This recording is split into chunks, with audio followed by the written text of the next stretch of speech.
Alright, I'm live, apparently. It's always a guess with YouTube if you're actually live or not, but it does show that I'm live, so we're just going to get started.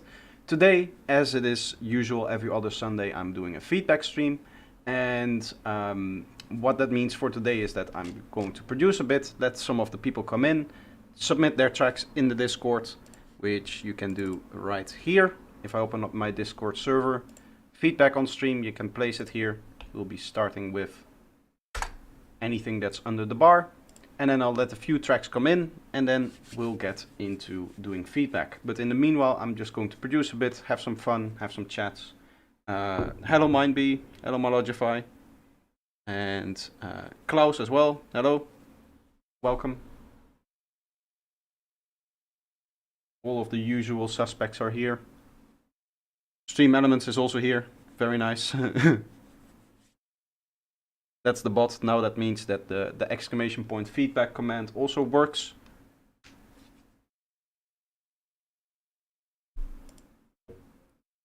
So yeah, this is the track that I worked on the last time, the last stream, which is this kind of progressive thing that I've been doing. I don't know if I want to actually publish this or not. It's just like a fun production. Maybe I'll publish it if it turns out to be good. It's a little bit out of like my ballpark, out of what I usually do, but it's a nice groove, I would say. And we also have this like alternative bass line part.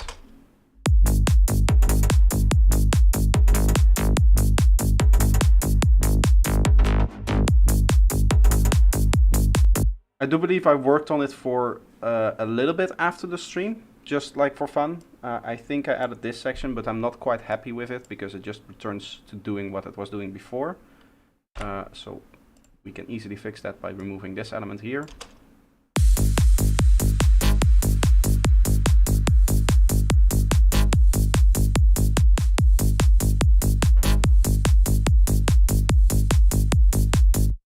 Maybe we can make some kind of asset lead or something else like that we can put in here, something that's a little bit more interesting.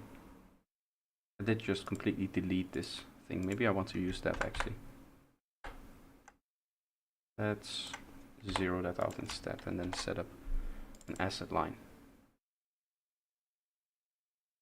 All right. So we can make like a quick asset sound maybe to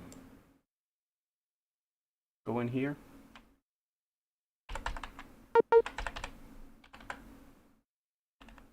Ooh.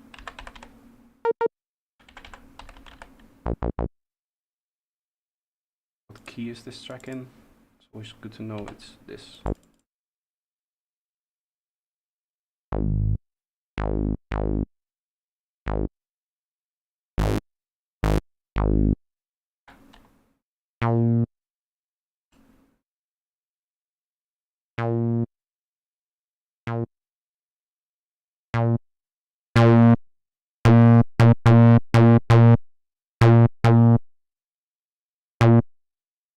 Maybe it's cool to do it with like a bandpass, so you don't get that dark sound from it. And then I want to try do like gliding stuff here.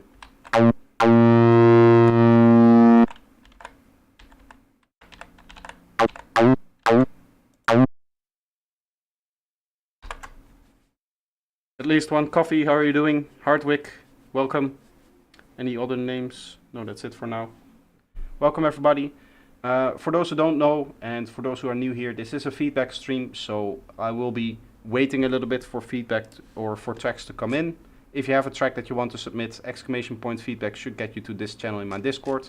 Otherwise you can just join here, scroll down, go to feedback on stream and post your track here. Once we have a couple of tracks, I'll be starting to listen to some tracks and just tell everybody that their tracks suck, as usual. No, just kidding. I am very critical, but the reason why I do that is because anytime I explain all of the things that I like about the track, I would be constantly talking over the track, and that's not good because then you guys can't hear it.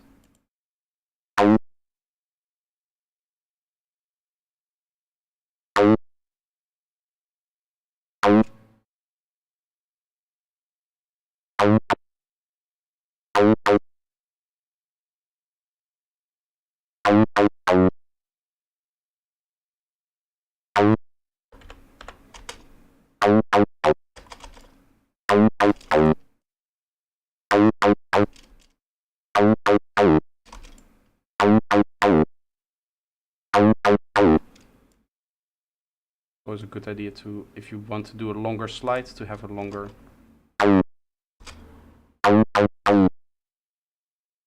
modulation time, maybe like this. I don't know if this works with the groove that we've set up.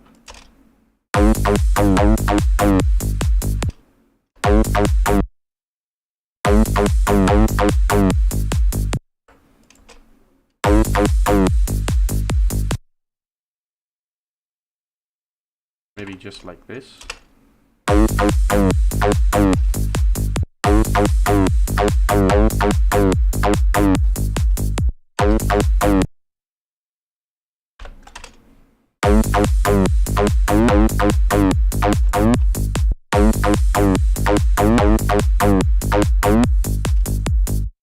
Mr. PSK and Bech, at least I'm assuming that's Bech, welcome. How are you guys doing?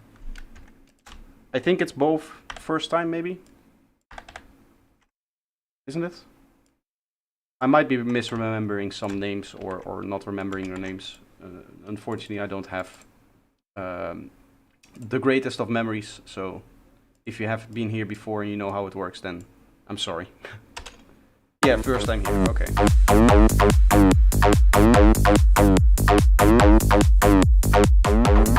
Hello Andre, how are you doing? Okay, so I'm going to go for normal eighth notes here.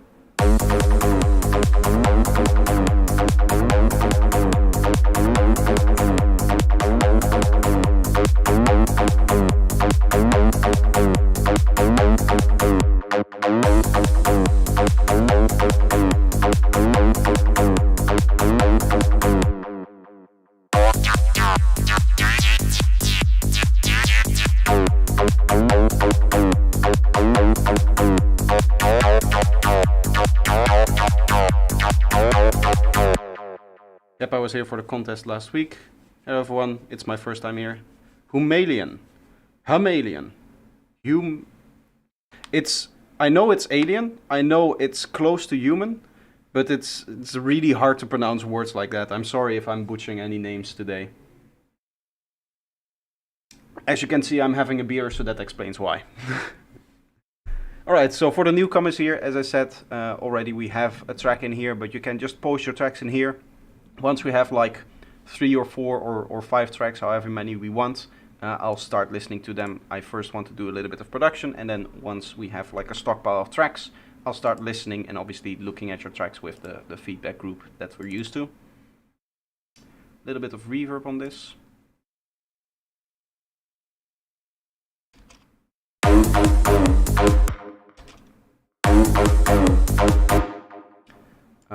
Let's high pass that. Why no high pass?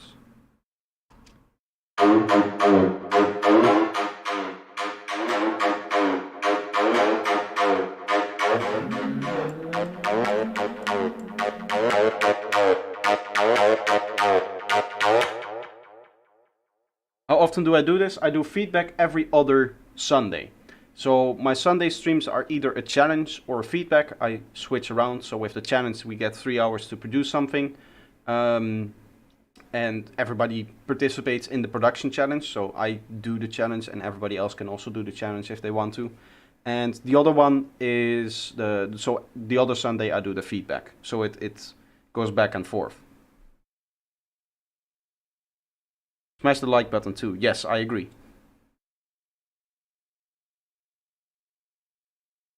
They put an elephant to make this reverb. It's a little bit of a strange picture, but I guess it makes some sense somehow for this one.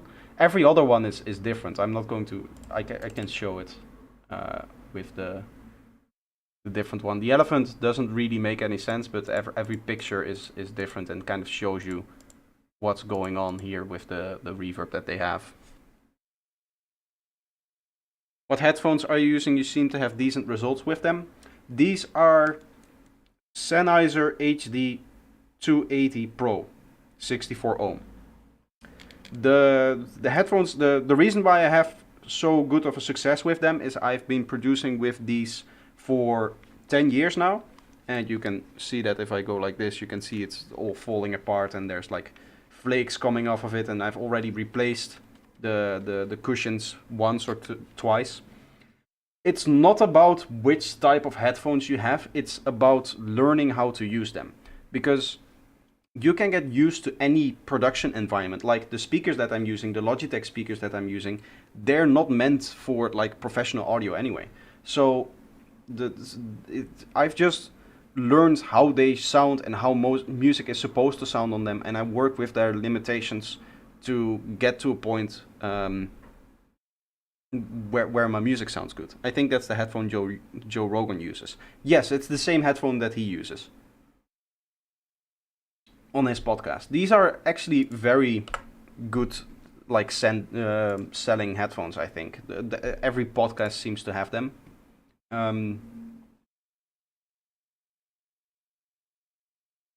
Elephant in the living room seems to. Yeah, it's the elephant in the room. I just don't know why specifically this room, the character room, has an elephant. I don't even think that the character hall has an elephant in it. Again, I don't want to change the settings, so I'll just... Hello? Opened the wrong thing.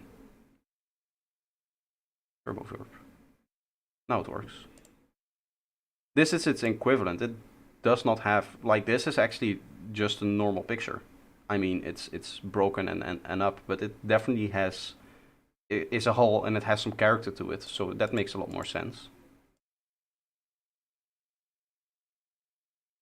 Oh, there's even ones that have like extra knobs to them. Wow. I should explore this reverb a lot more, because I found out lately, one of the things that I've been doing lately is spending a lot more time on the reverb.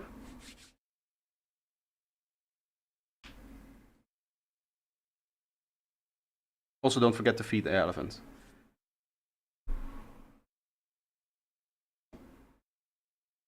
I will give him some food right now. Let's give him an audio file. There you go. He has eaten the audio file. Some drums. Sonic Flux, how are you doing? It's Sai.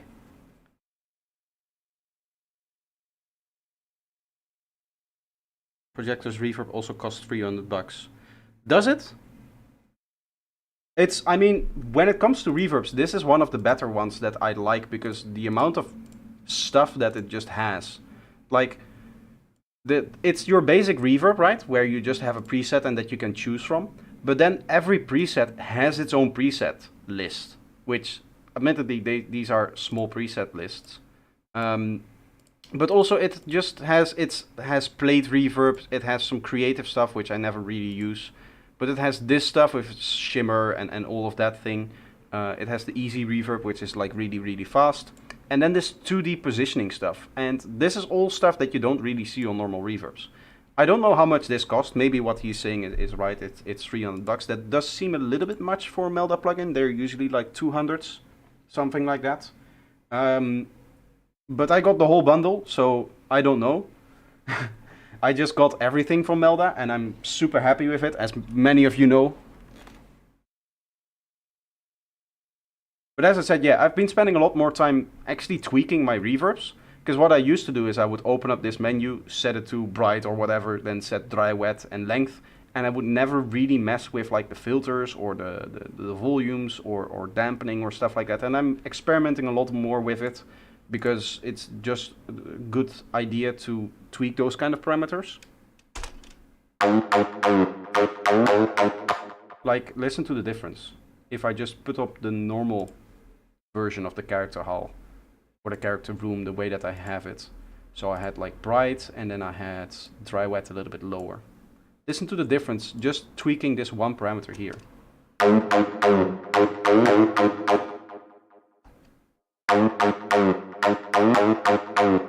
It's still reverby, but it's not that like boxy anymore. So obviously that's like a positive thing.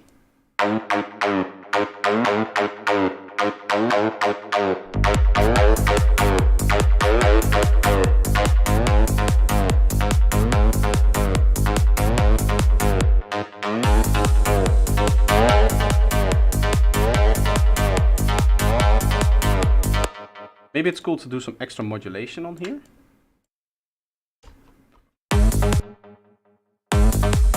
Instead of this, we use...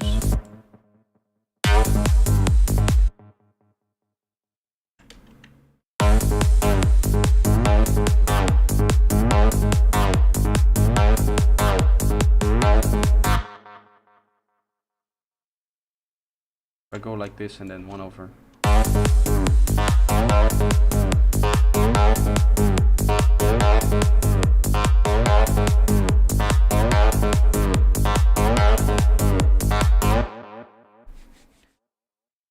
Is this projector we're listening to for now? Yes, this is my production, and we'll get into feedback once we have a bunch of tracks in here. Currently we have only 1 track.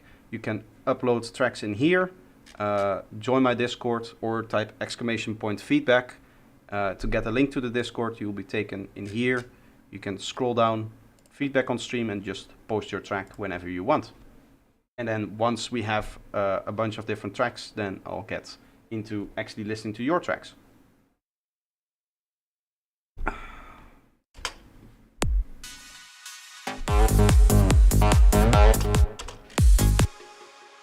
Oh, I remember. I want, because this is like very bright and very high, we have these chord things that I made, which is...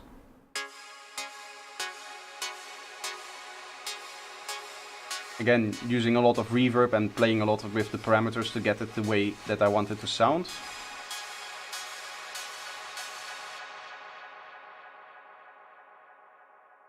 I think I also want this to go down then, that it really like snaps.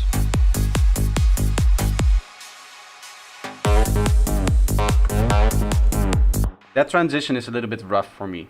I think we need to raise the filter cutoff. I think I can just up this modulation a bit and then go like this.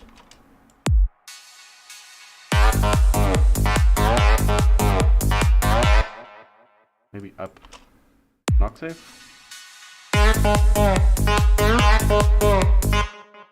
That's a bit strange sounding. I don't know if I like that.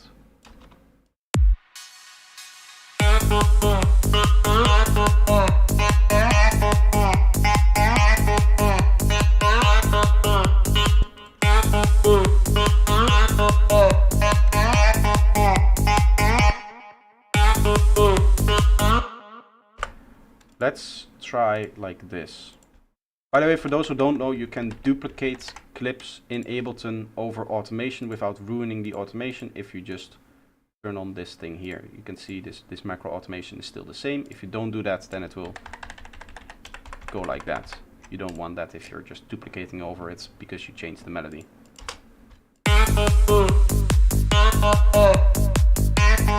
Maybe we can make this 2 bars and then go up here.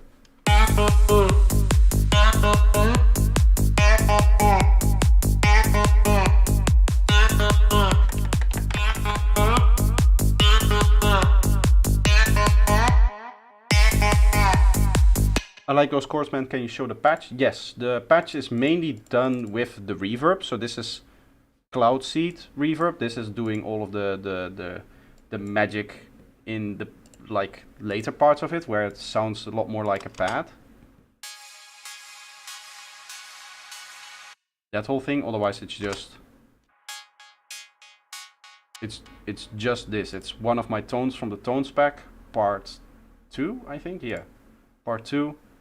Going through with a saw wave through a filter.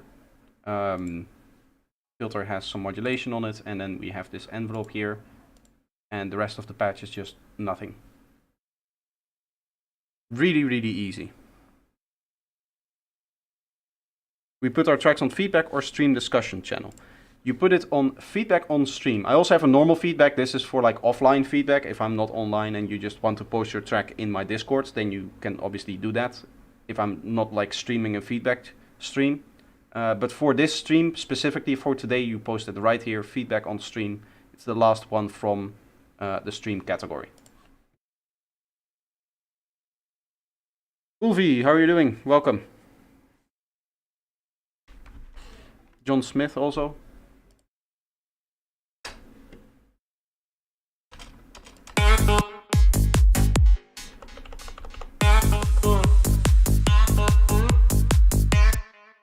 I don't think that I'd like fully an octave higher. Maybe like this.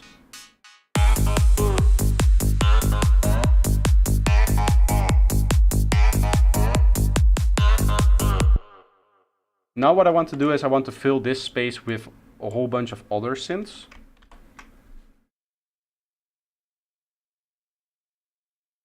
We did some cool stuff with the triplet thing here. So if I do this and then like this, we get the triplets groove.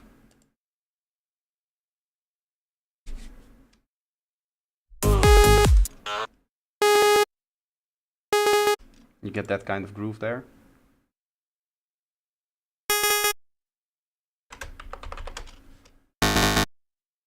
I should be using my wavetable pack, by the way. New wavetable pack that I made. Look at all these wavetables. You can get this now. Yesterday I showed off the demo, the video demo. Maybe these wavetables aren't the great. Maybe the combs. Maybe the combs work here.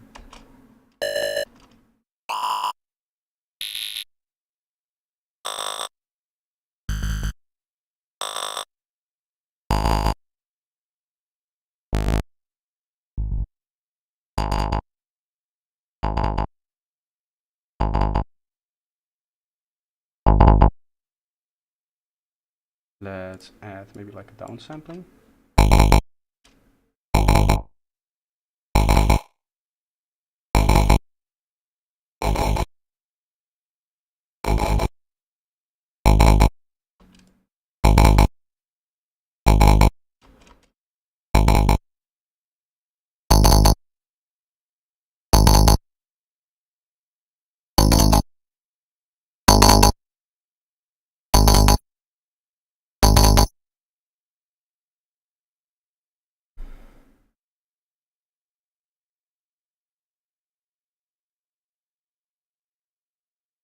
I mentioned open voicing once before. That means that it's taking the second note from the chord and pitching it up or down an octave. It's very nice for variation and making the chords feel more rich.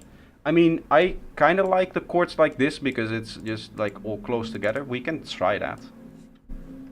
I could go like here, I guess, then.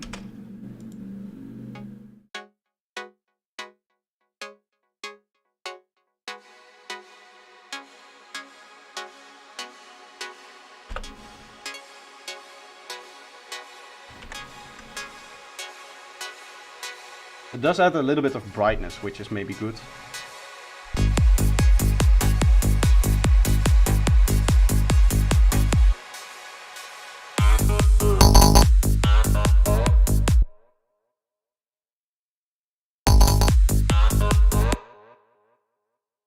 Not really sure about that last sound, if I like the...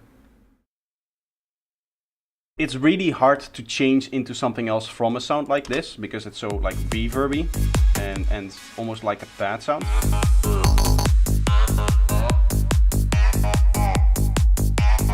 But I'm going to try it anyway.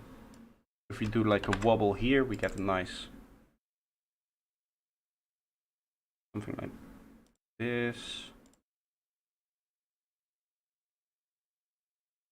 Here we'll just do... let's go morphing tones, something. Distorted screen might be good for like a wobble type sound.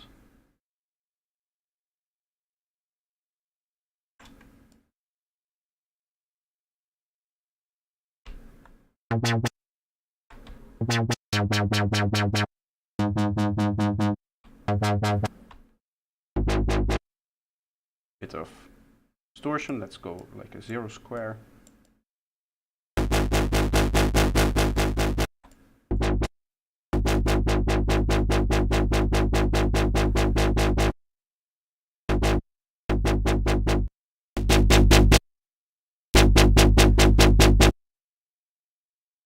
I can do stereo with here with the stereo spread.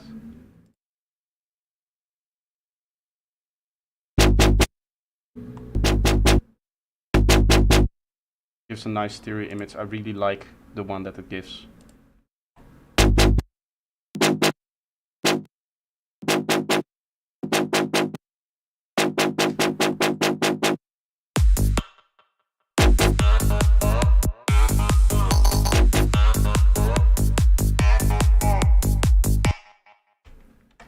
This track is going to rely 100% on these kind of one-shots to really like carry it.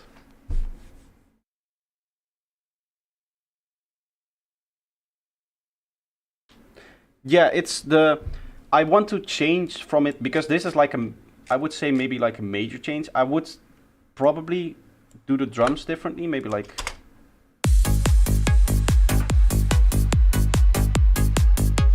this, and then have the drums in here as well. Wait. This is also still normal 16 notes. Maybe I'll change that up later as well.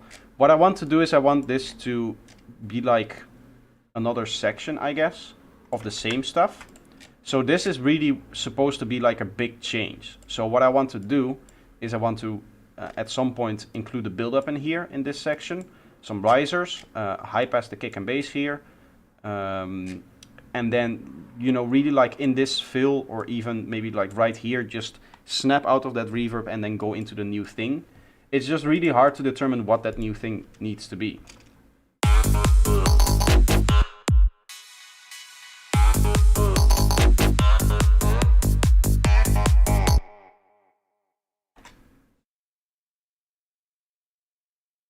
Maybe if I sound design a little bit more, get a few more sounds in there, then it just starts to magically appear.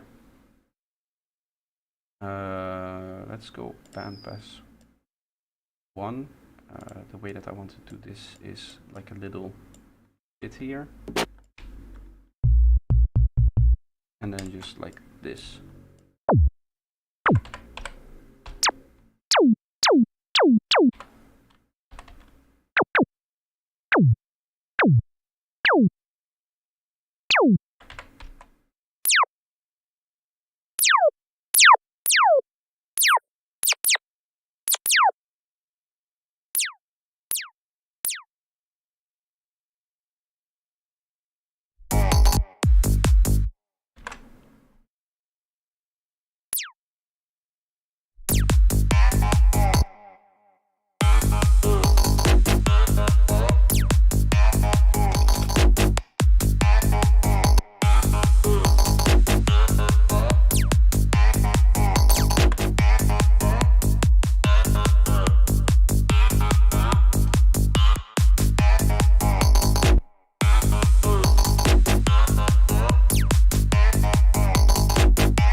Not a fan of this sound right here. Energetic lead, it's gonna be a bit harder to like put in something that is like a full sequence because we need to be in eighth notes. It's really about that groove for this one, right? It's not about the high power, the high energy kind of thing. I'm just thinking maybe turning this off, and then...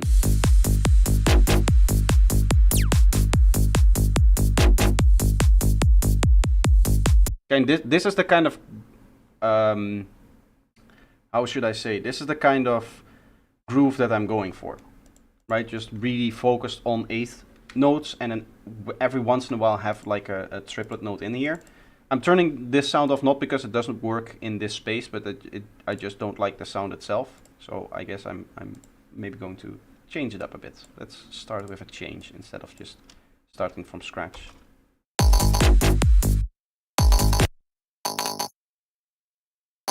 I don't know, it's too gritty, too open, I guess.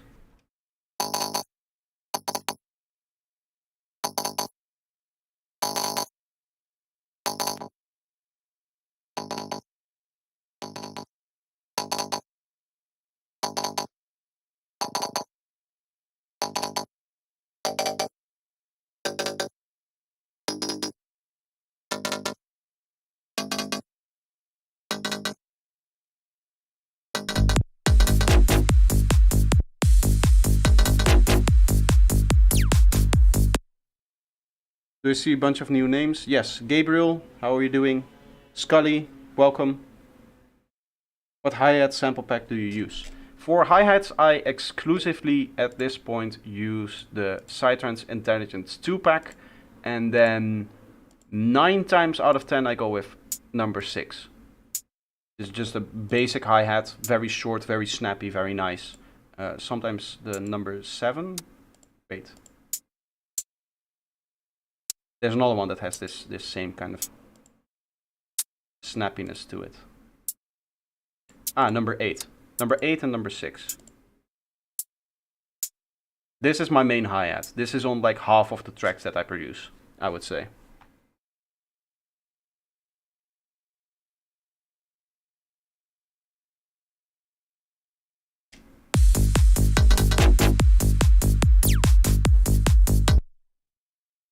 We just need some more one-shots in here to like fill it out.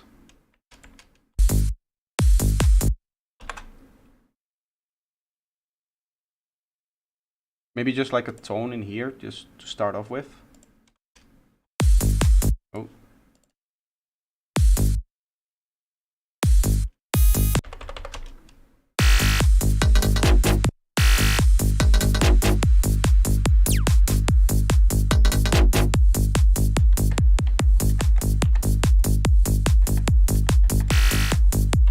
Let's just arrange it in the first 2 bars here.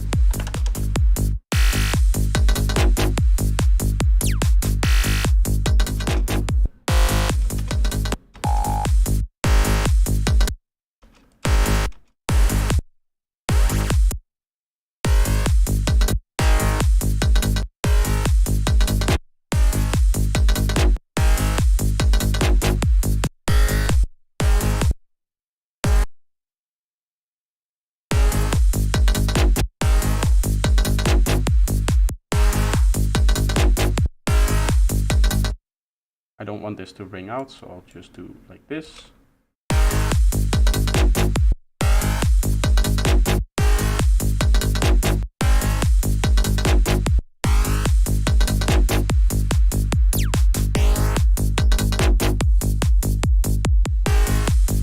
Cowbell. Cowbell is a good idea. That really works for this kind of genre. This is, I guess, a lot more progressive than I'm used to. So if there are any progressive psytrance producers out here, then let me know and help me out.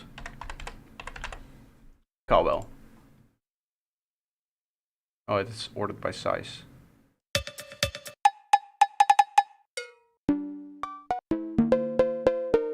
We can make some funk with this.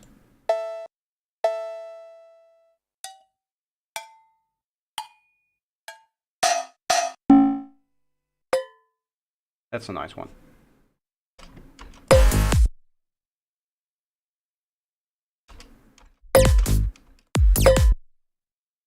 Let's place it in the groove.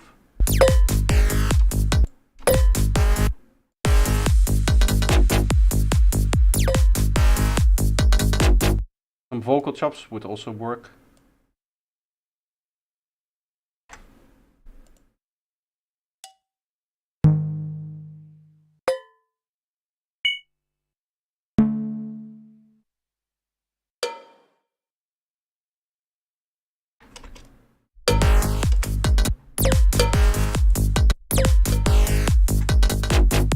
That was wrong. It needs to be here then for the groove.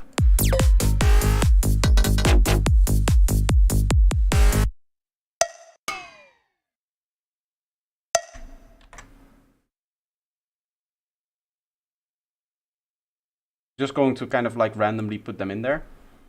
I guess what we can do is have this be here, like that, and then use the same one here.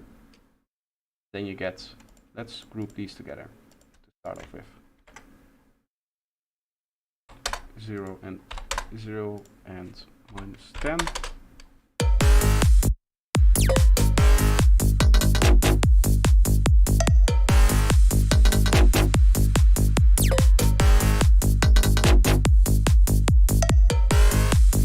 A little bit of a different version of each of these every time it plays.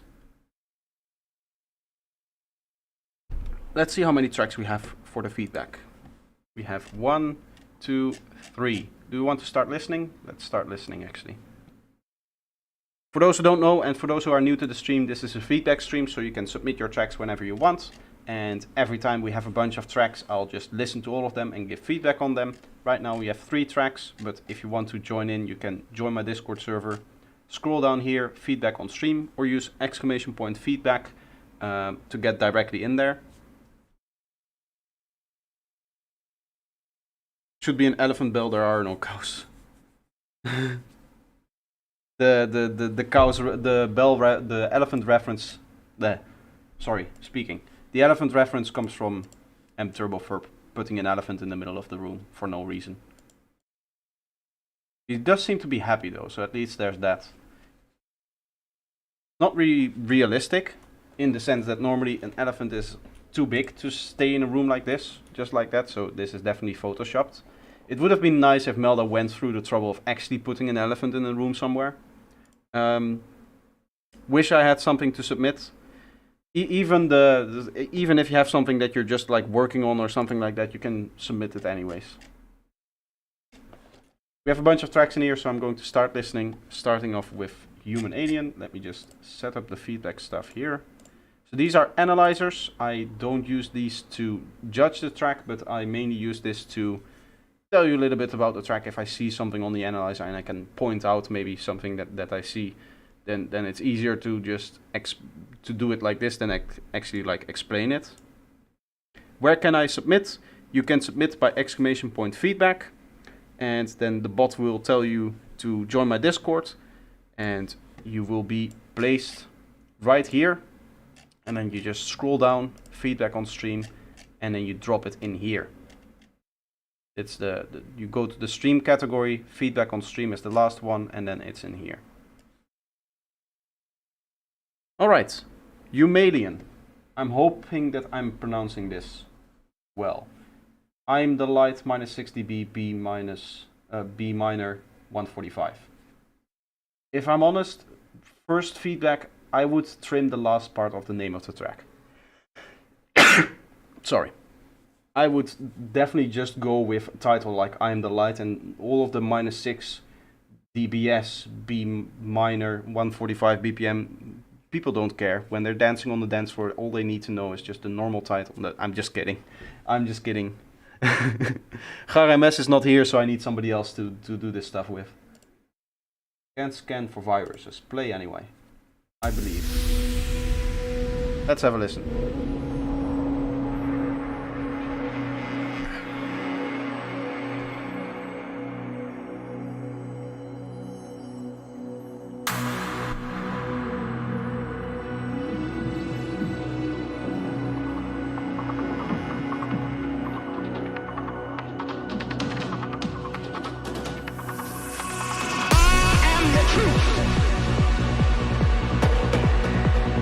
Nice vocals.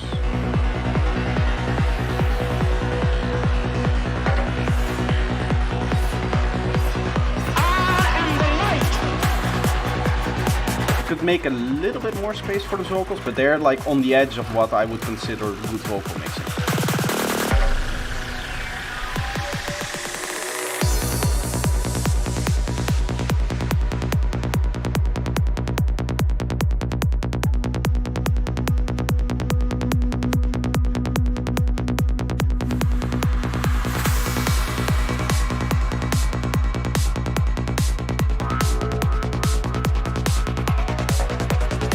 The transients of your snare and your kick are clashing. So I would recommend, you can see it in the waveform, right? How the waveform just goes up whenever the snare is playing. For the kick transient, normally it's around here, and then when the snare hits, it's there.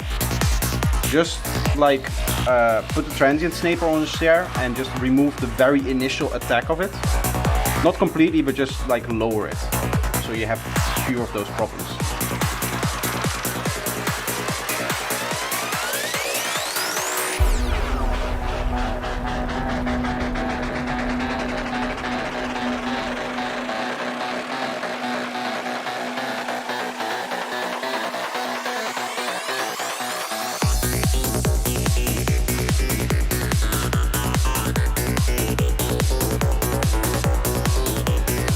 Very clean production, I like it.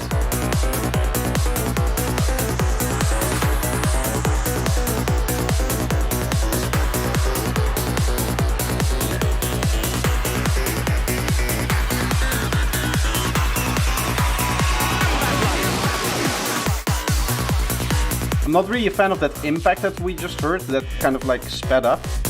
was playing every bar. It's like a crash, but a little bit lower in the frequency range. That one. Not a fan of that.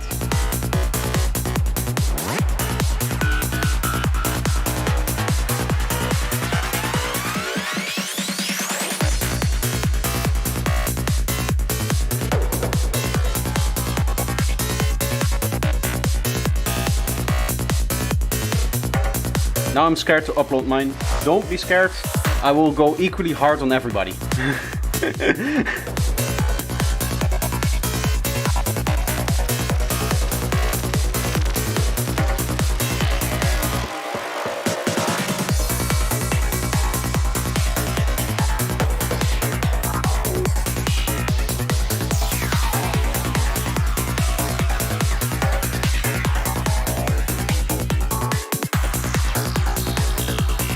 It's like a Cambium track, but with a little bit less weight to it. I don't know if you guys know Cambium. Is a private sound out fine? Yes, of course. As long as you share it with the share option, so I actually can get into it instead of just copying the URL, because then I can't see it either.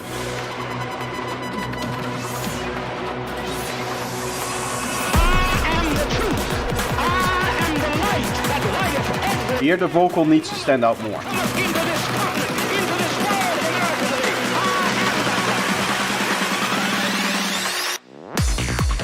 If you're gonna have a vocal that does storytelling like you have in this case, you want it to stand out.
For those who are new here, I feel the need to say that I don't say a lot of positive things about the track, because otherwise I would be constantly talking.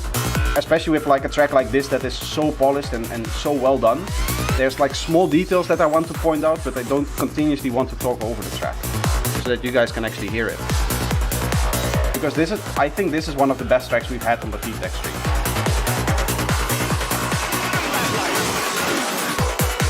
Another vocal that needs to be up front in the mix. My arch nemesis is vocals that you can't hear.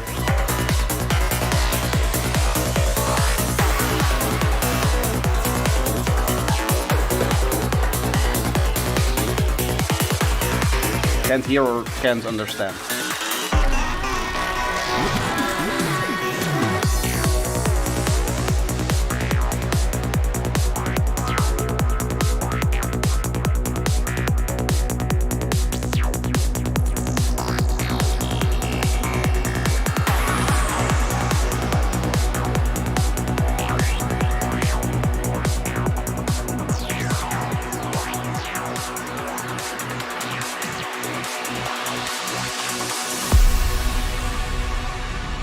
That final impact is louder than anything else in the track. I don't know if you want that as well.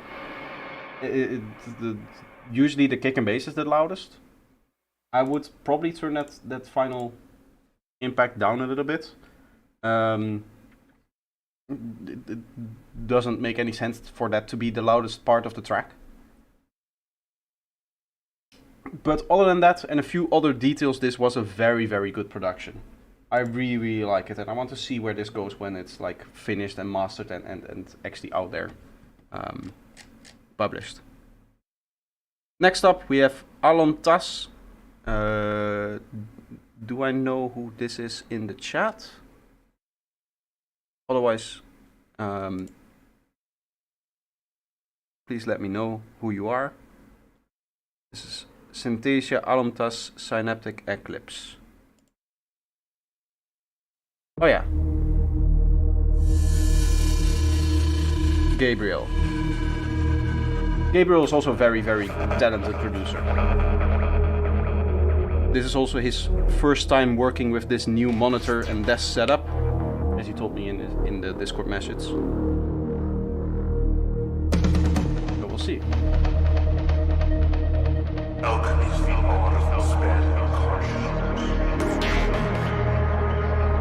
I'd slightly raise the vocals, make them a bit brighter so that the part where the pronunciation exists comes through a little bit more.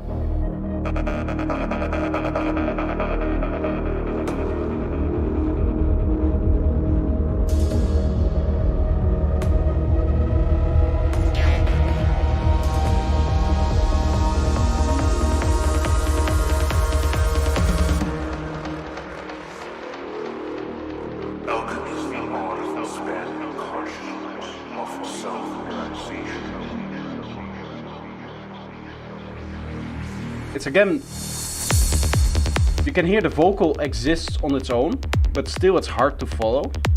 What I would consider is maybe slightly ducking the delay and reverb under the dry vocal.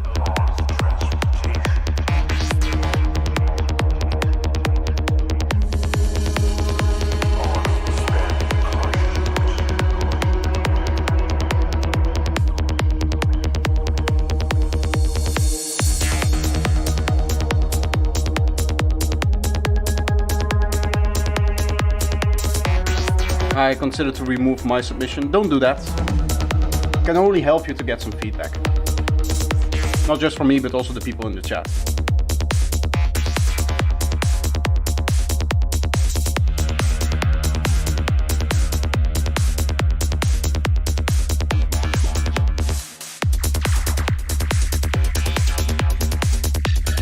You have a few sounds in here which are completely mono, mainly that one lead that we're hearing now.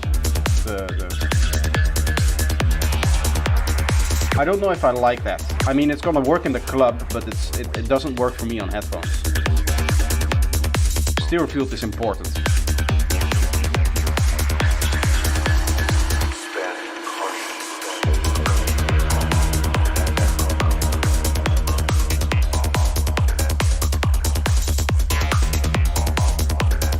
It doesn't look like a gallop bass. Looking at the waveform, you can definitely see it like going up a little bit where the bass note should be, but it does have that feeling. I could maybe see it here. Yeah, there's a little bass note in here, but it's so quiet that it could almost be like a gallop, I think. It does seem that there's some information down there. Yeah, you can like see another bass note kind of just existing there as a little peak, but it's practically a gallop bass line.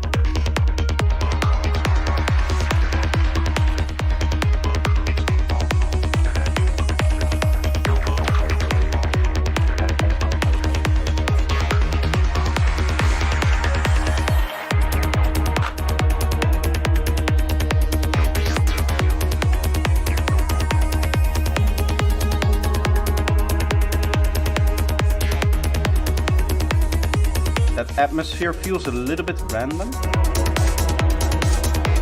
Maybe it's a bit too loud. That kind of like dark lower atmosphere that just came in.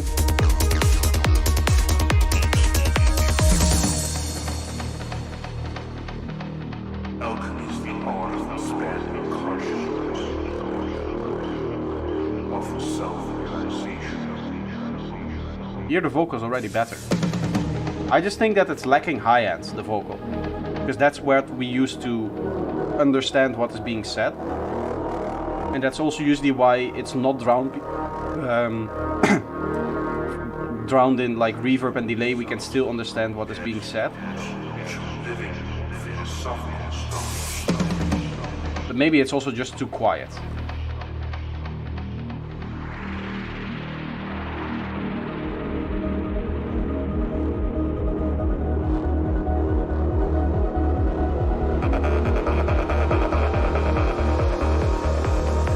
Here again, a sound that you might want to consider doing a little bit of extra stuff within the stereo field. Transform yourselves into philosophical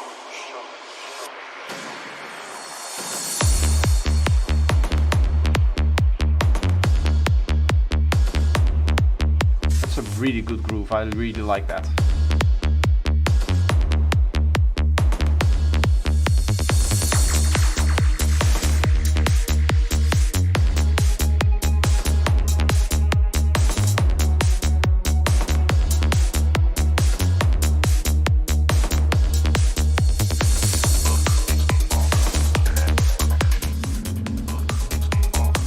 Here again, those like vocally sounding synths or maybe even vocal chops, completely dead center.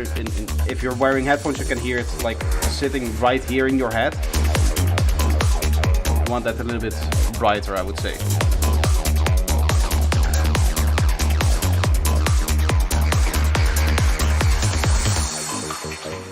Or I said brighter, I mean wider.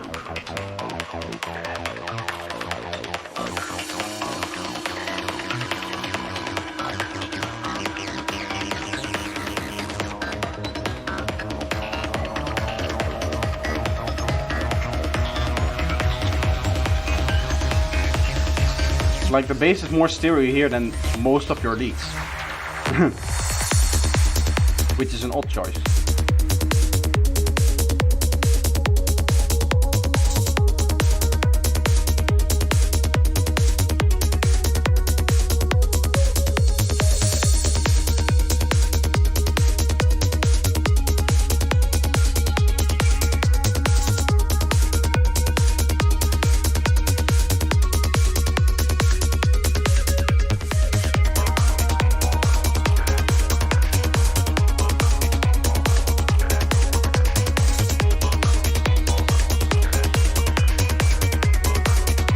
Here again, that jumping lead that goes up and down.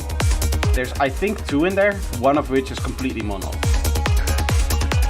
Just sits here, you can hear it in your headphones if you're wearing headphones. It's something that is really hard to hear when you're working on speakers, but really easy on headphones. That's why sometimes you do have to just plug them in and check your mix on your headphones.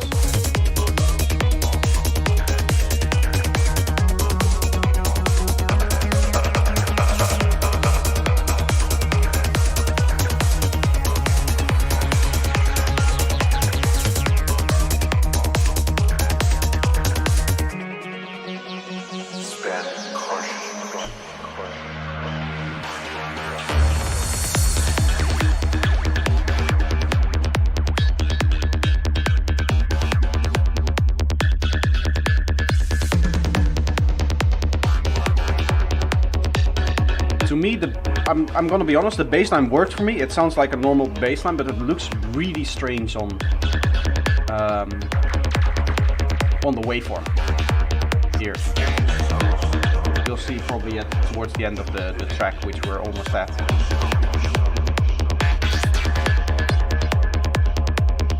I don't think I can freeze this, can I? Yeah, I can. Okay, so you need to clean up your kick and bass. You can see that the oscillation continues into the next bass note. That's not what you want. So you need to resample your kick and bass. Can we go for the next? Yes, we will almost be at the next one. We have a lot of tracks actually today. Skippo, I can see that after Mr. PSK, then it's your track. So we'll have one more track before your one. And this is a short one, this is 6 minutes. So this is Something Prog First Build and No Mastering by Mr. PSK. Also, I should be following you guys on SoundCloud. I already am. Nice.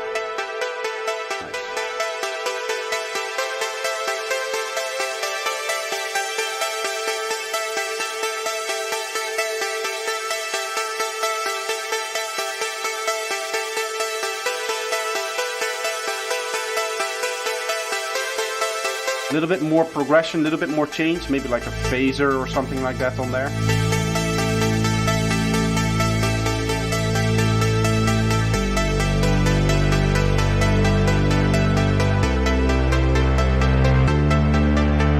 anytime you're doing a Reese bass, make sure that you have a separate sub so that you just get like a stable sine wave sub bass. You can see it here going like down and then up again. It's usually not what you want.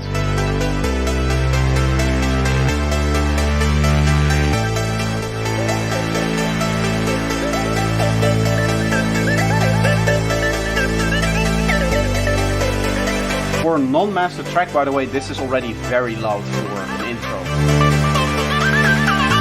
Turn this down.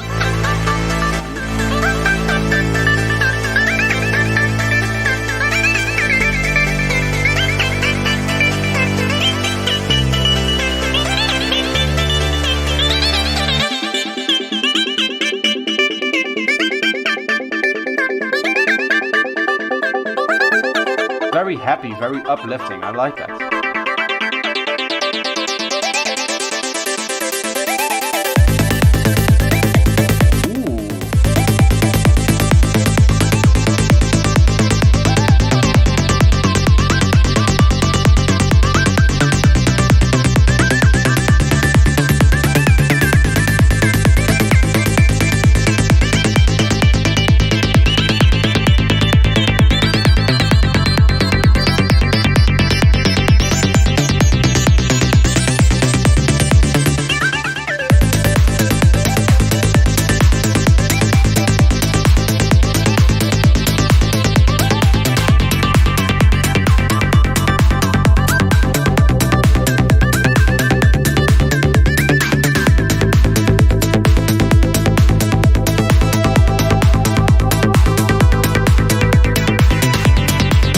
I would say if you're going into this new part, don't leave the old asset in there. Because at some point we are going to get bored of the elements that we already know. So there should be, every once in a while, a big change. Maybe that will happen a little bit. Right here.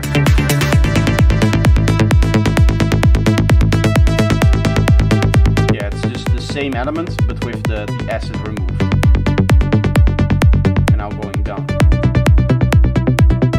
I really like the concept of this track, but now we're like 3 minutes in and we've heard one like idea or like main theme, right? Maybe two if you count this plug that we're hearing now as a separate thing.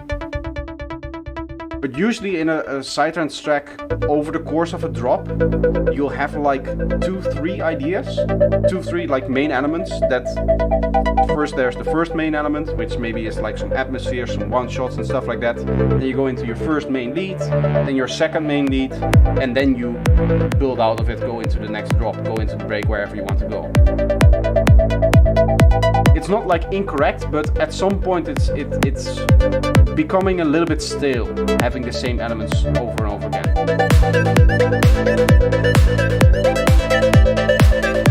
I do understand it from like a songwriting point, because you're really enforcing the theme to the listener.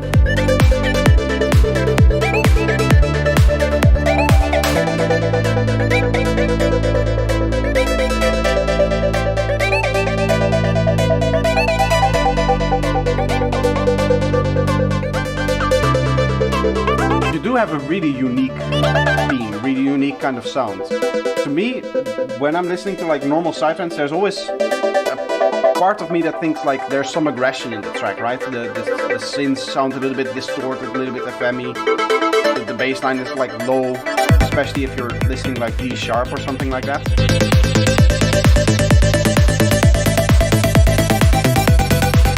This just does not have any of that. It's just fully happy all the way through.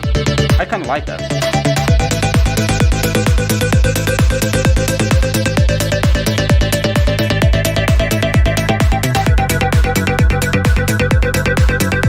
There is indeed like constant progression. I just think that 1 or 2 like switch ups would be nice for a track like this.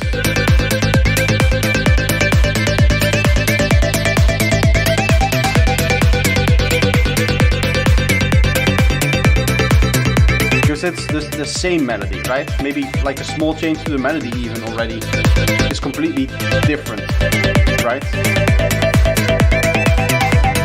Maybe even a solo.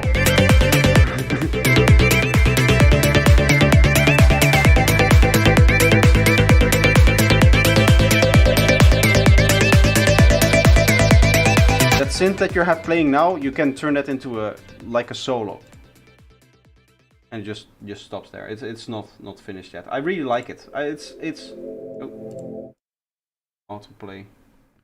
It's a really good track. It's the what's good about it. As I said, there's some things that I don't like, and I point out the things that I don't like.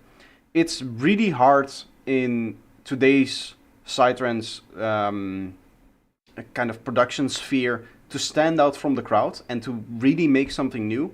Even what I do, I basically am copying the style of producers like Asterix, Outsiders, even Burning Noise, those kind of guys. And I'm just kind of putting myself in a little bit of a corner that still is in the same room within those kind of guys, right? The kind of classical progressive psytrance. When you say Asterix, Outsiders, those are the artists that are coming to mind for me.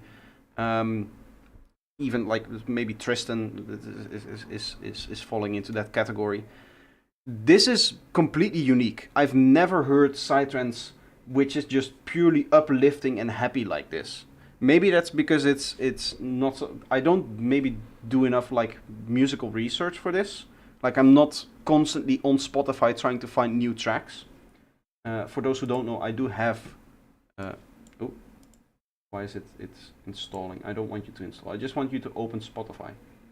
I do have like a playlist with all of the things that I am listening to and that I like. This is everything that I find good psytrance and that I actually enjoy listening to. I don't do a lot of research. You can see this is over the last 3 years. Enjoying 150 tracks is not a lot, right? 150 tracks that may sound like a lot, but somebody who is constantly working on psytrance and music, you would expect a lot more favorite tracks from that. So maybe I'm not just not doing enough research from it, but even the tracks that are like similar to this aren't in the same kind of happiness to it. Because one of the tracks that this made me think about with the bass line that you have was Asterix's what's it called? Gayatri Misa, I believe. I just switched to Italian there for some reason. Gayatri. This one. This is a track that I also really like. It's the same kind of vibe. I cannot play it here because copyright, but you can look it up. It's a good track. But it still has that moment where it has this like happy flow to it. It has this nice flow to it, and then it goes into like traditional psytrance. This just doesn't do that. This just stay progressive all the way through, and I really, really like that. So good job. Next up we have exclamation point Skippo. I think I suck for the mastering, but here we go. This is some techno. Redux by Skippo.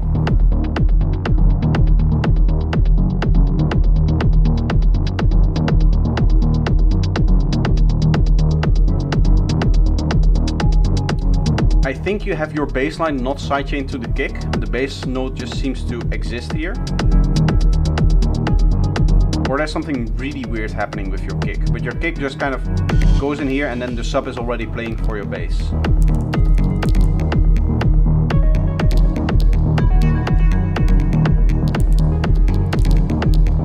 It could be a little bit stronger, a little bit more in your face.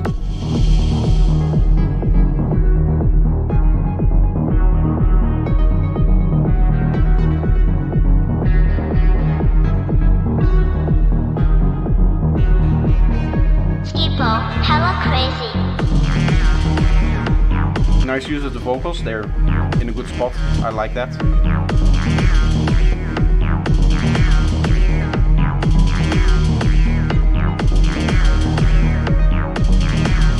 Brings me back to Budapest, these kind of tracks, the techno scene.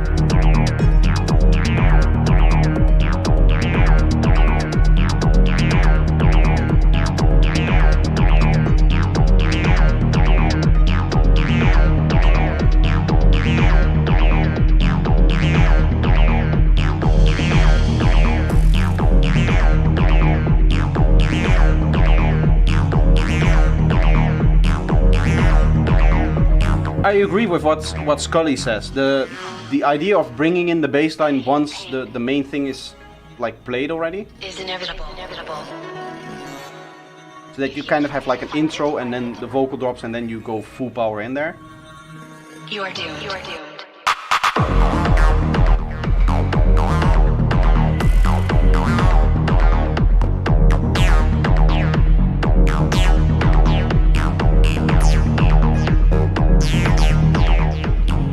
Because it's to me right now what it sounds like is there's definitely like sub in here, but simultaneously feels like it does not have any sub as well, because the kick is just non-existent, so you don't get that punch sub, right?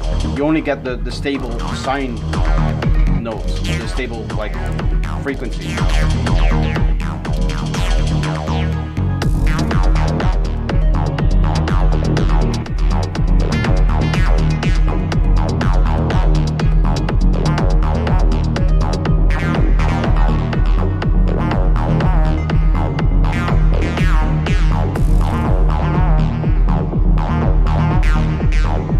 Short for a techno track, we're almost done. Just kind of ends there. That's unfortunate. Gonna go through the trouble with releasing to Spotify. I would really try to, when it comes to structure and stuff like that, if you want to release like a techno track, if you want to release like a techno track, I would spend a little bit of time studying the actual structures for them, because techno usually is like double the length. This one is 3 minutes 10 seconds, as you can see.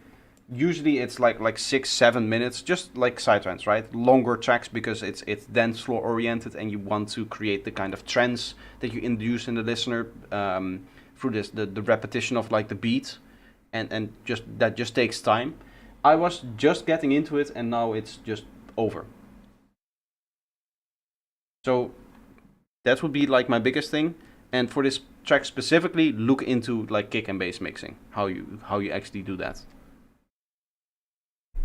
Scully, full track sketch. 6 minutes 12 seconds. All right. Let's have a listen to what Scully's full track sketch sounds like. Again, very strange title. HMS is not here, but I have to do it to someone.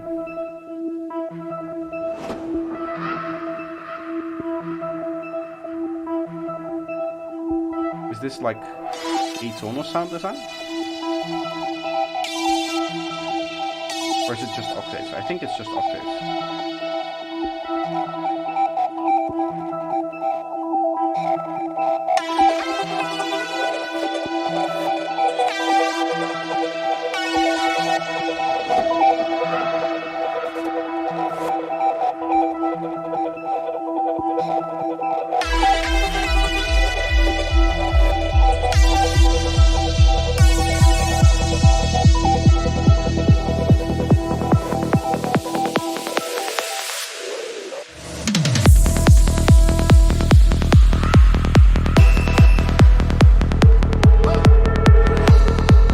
Bass could be a bit louder.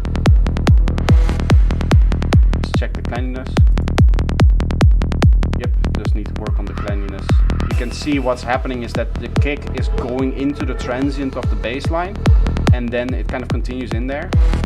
You also have that with the kick itself, so the bass line you can see is kind of pushing the kick up, which is not a good idea, because then once you go into mastering and you actually like clip this off, you have less headroom, and also it doesn't translate well to sound systems. They don't like it when you do that.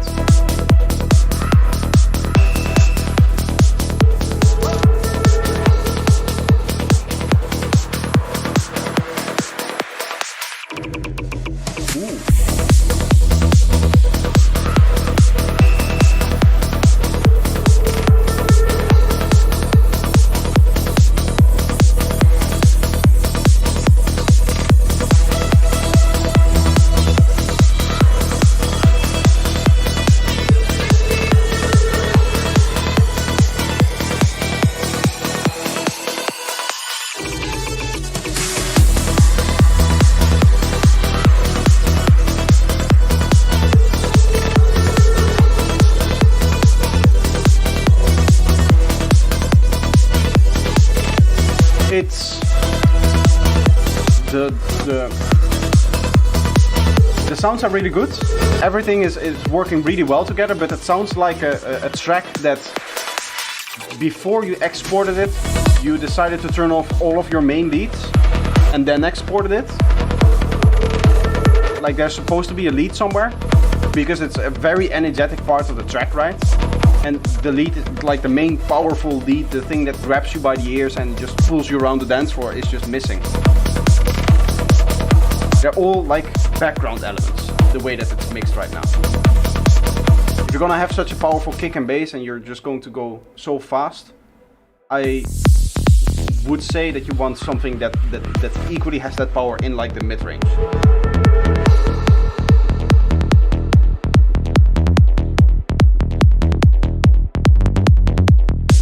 The main reason why I said that was because everything else was like drowned in reverb and delay. Maybe a little bit too much. Right now it's okay, this is a nice part.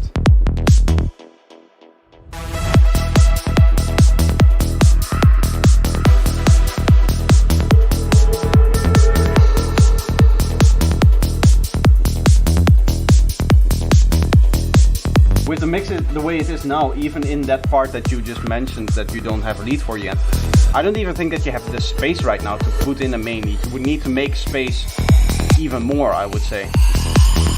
Even though it's like clearly lacking, because everything is mixed like background stuff, there's already enough elements there. So maybe just elevate one of the elements, remove a little bit of reverb, remove a little bit of delay so that it has that extra grittiness, extra punchiness, and then just promote it by just volume up like 4 or 5 dB, right?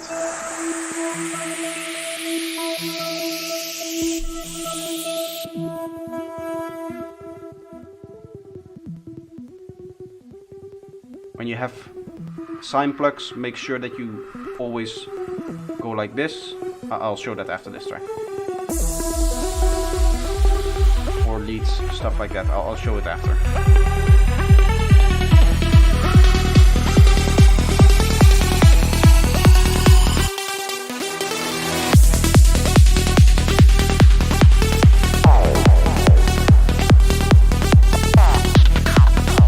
Too much sidechaining on the main lead.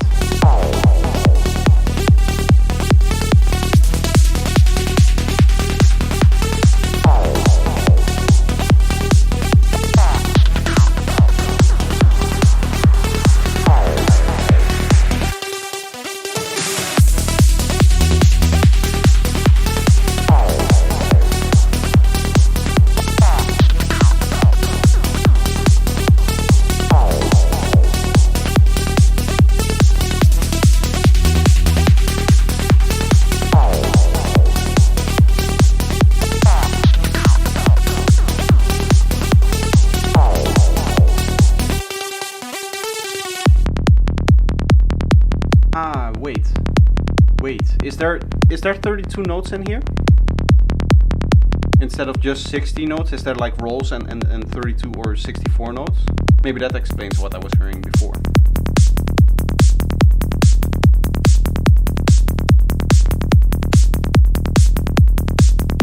In the main lead, that is, not the bass. Oop. It now just decides to immediately play the same track again, for some reason. SoundCloud is really not a good playback system because it just plays things for you. What I wanted to say in regards to the lead is that you have a little bit of a click at the start. And I thought it was like a sine lead, right? Where you just have a sine wave and you just play that at the beginning. But what happens is people leave this random up, so the sine wave can start to play from anywhere, and then they'll just attack all the way down because they want that punch from the attack. That means that you're going to get that click, right, in the sine wave. Maybe it starts playing from here, next time it starts playing from close to a zero crossing, and then it plays from like halfway in between, and each one of them is going to have like a different click of them. If you want the click, move it here. You'll get the click from it suddenly going up to full volume. Otherwise, leave it at a zero crossing and then you won't have a click at the start. Otherwise, you maybe want to turn up the attack a little bit to remove that kind of click. I really heard it in your break, like here. You can hear that there's like click at the start of it.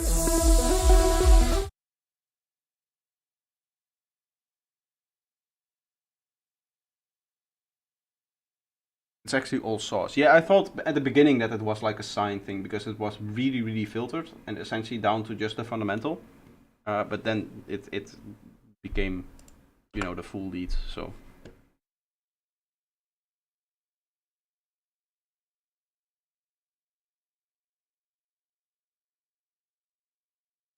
All right, we're already down to the final track. This is Spice or Brain Damage, I think. Is this the artist name? Brain Damage. Is that named after yourself or? I'm sorry. Brain Damage, Ding Tong. Let's have a listen. Dance and EDM. 5 minutes, 23 seconds. This is actually a master track, I think.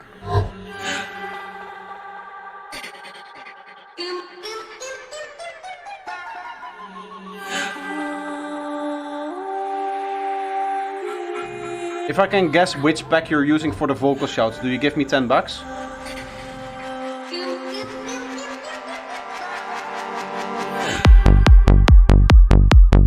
Ooh, same kind of style that I'm doing now.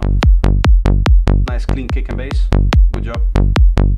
Could use a bit more processing on the bass line.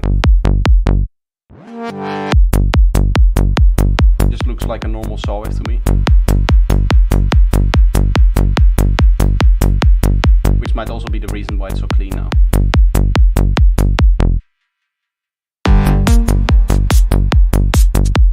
I'm not a fan of just complete silence in a track. Maybe like a little background atmosphere, something like that, so the listener on the dance floor doesn't think that the DJ just randomly turned the track off or something like that.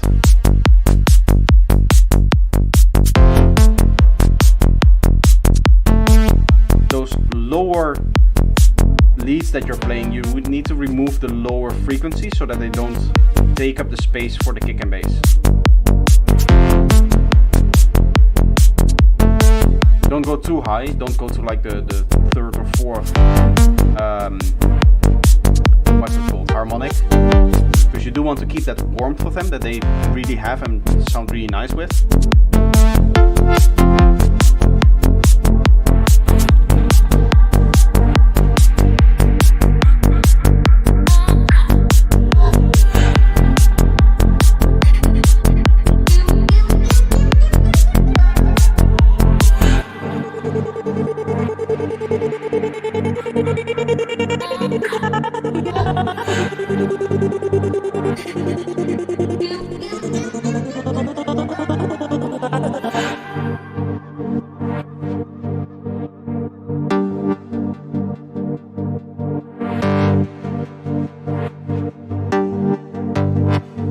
Yeah, this sound shouldn't be so strong at 100 Hz if you're going to compete with the kick and bass.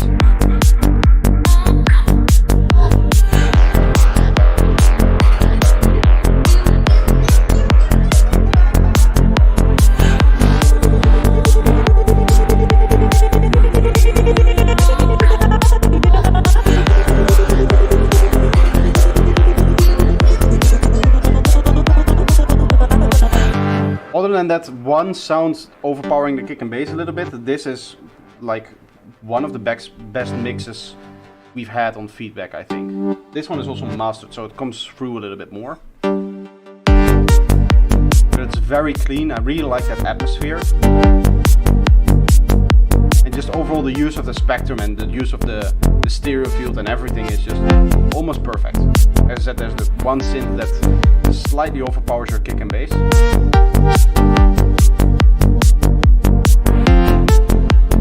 And overall I think the bass could use more phasing.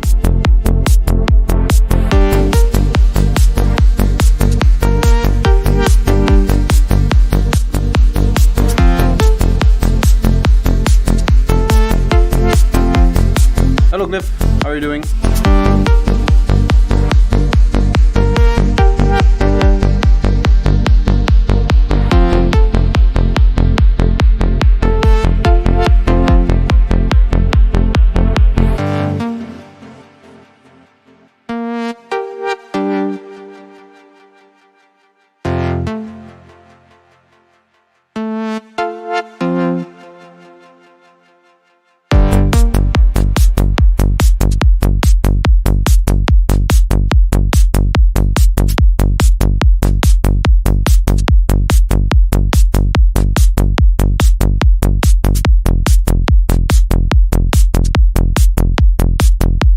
is almost like a Eurodance track. Almost, I would say. It's the same kind of like kick and offbeat bass. Normally it would have a little bit more power. Right? It's like a chill Eurobeat track.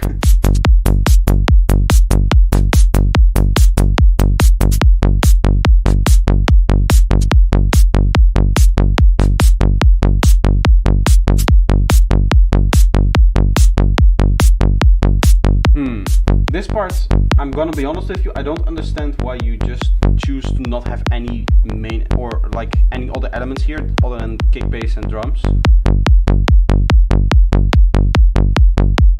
By the way, look at how the bass is playing.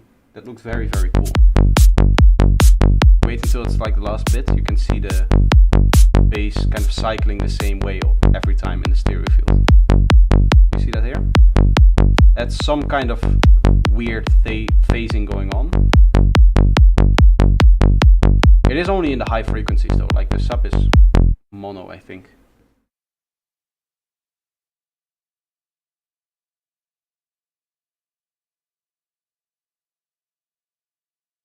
Like KB, KB, KBB.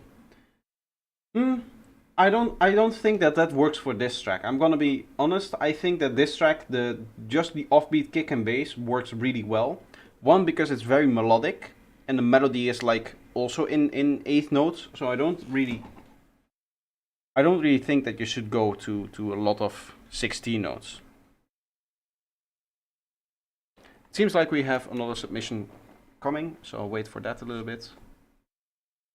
Somebody is typing in the feedback stream channel. If there's anybody else who wants to submit a track, even a second track, if you've already submitted, I'm down to listen to anything. My whole point of this stream is that I'm just going to be sitting here and listening to your tracks. So that's what I'll be doing for the rest of the afternoon. If there's no tracks in here, then obviously I'll go back to my own production. But I would like for it to just be me listening to tracks. Maybe a bit later. You're still scared by the first few submissions that we had, Klaus? Just like everybody else, apparently. When we came in with the first submission, I'm working on something new now. Okay. Klaus is never scared. Klaus has a very, for those who don't know, Klaus has a very unique style. And Klaus is almost become famous for his integration of real-world instruments into his sidetrance track and the unique sounds that he creates with that. Klaus is fire, I do agree. Has some very, very nice, very unique kind of music.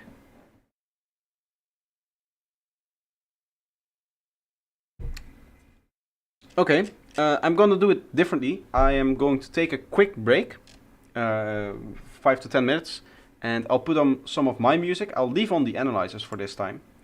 Not this track, I'll put on a different track.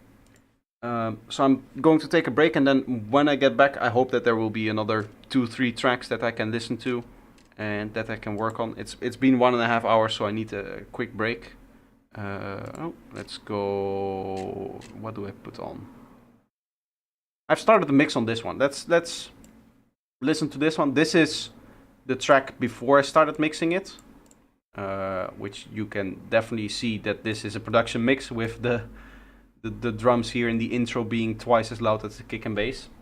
But I started mixing on this, so this is a track that's going to hopefully come out within like 2 months. Hopefully I can get this track out. I know a lot of people are hyped about this track because it's a very big project and a very there's like 350 tracks in here, and I've been putting this on a lot.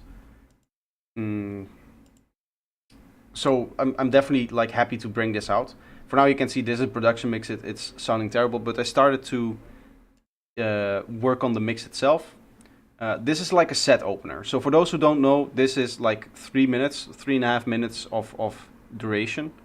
Yeah, 3 minutes 45 seconds.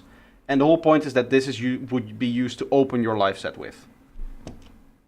350 sounds about right. Yes, exactly. It's 347 in the production.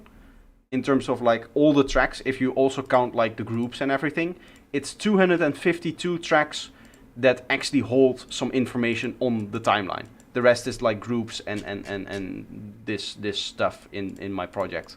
But the rest is the 252 different sounds in there. So it's a complex track, is what I'm trying to say. And even like the mixing project is also already like 330 tracks if you count all of the groups and everything. So yeah, this is going to be it. I'll be right back and then we'll continue with the feedback.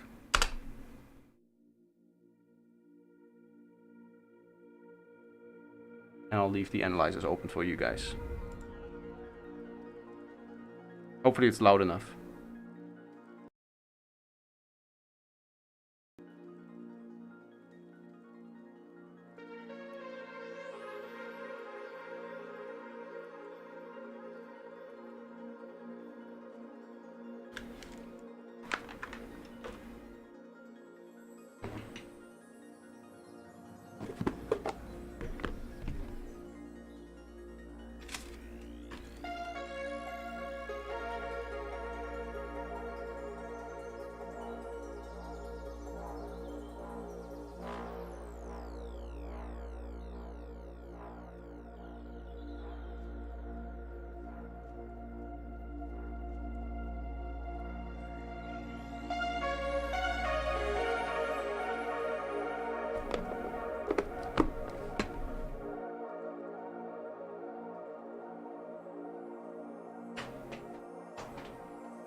into the past.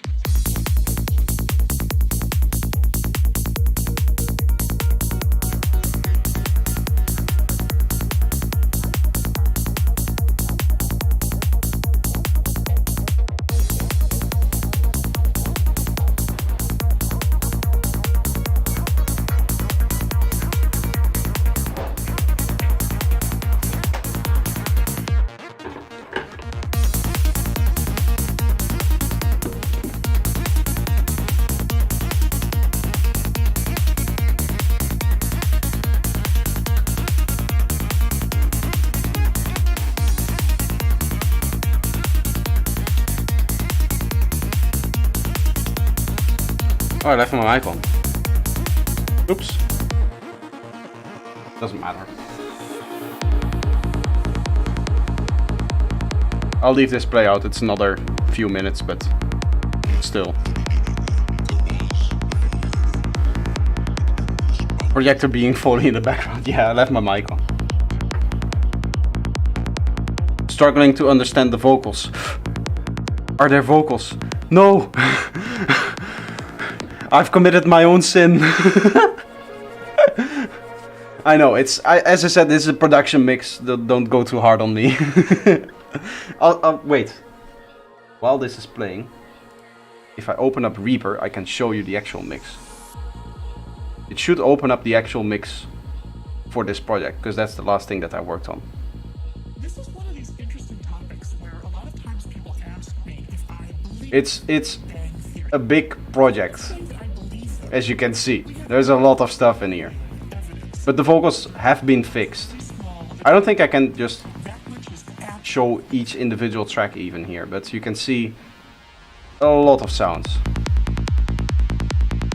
There's a lot of layering in here though.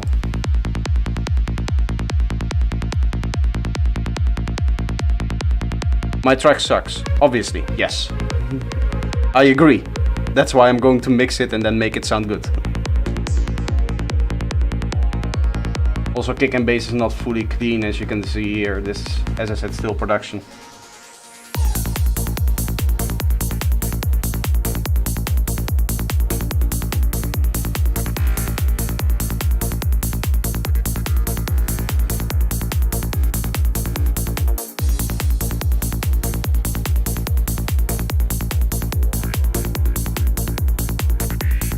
How do you go about mixing in Ableton? Do you export everything at 0 dB? Yes, exactly.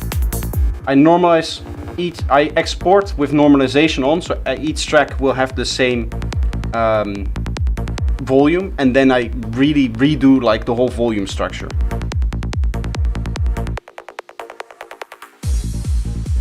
Do I have pistachios or hazelnuts as snacks during streams? I don't have any snacks now, apart from, I could eat this, cantucci, which is like cookies, but very good, very special ones. Nut. Can I open this here? There we go.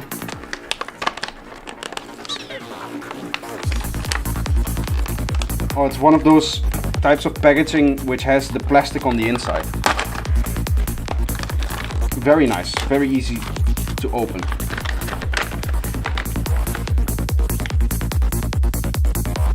But yeah, you can see there's nuts in here.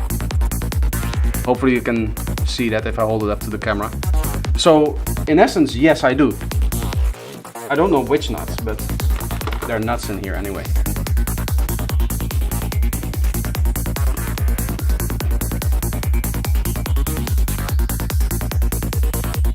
Best with coffee. Yes, unfortunately I don't drink coffee. But I do agree. They're normally eaten with coffee or after dinner, which is also when you have coffee.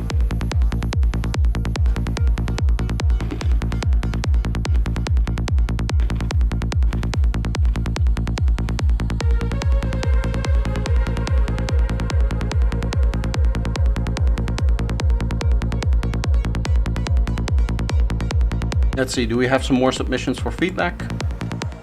Yes, one more. If you like to listen to it, yes I do.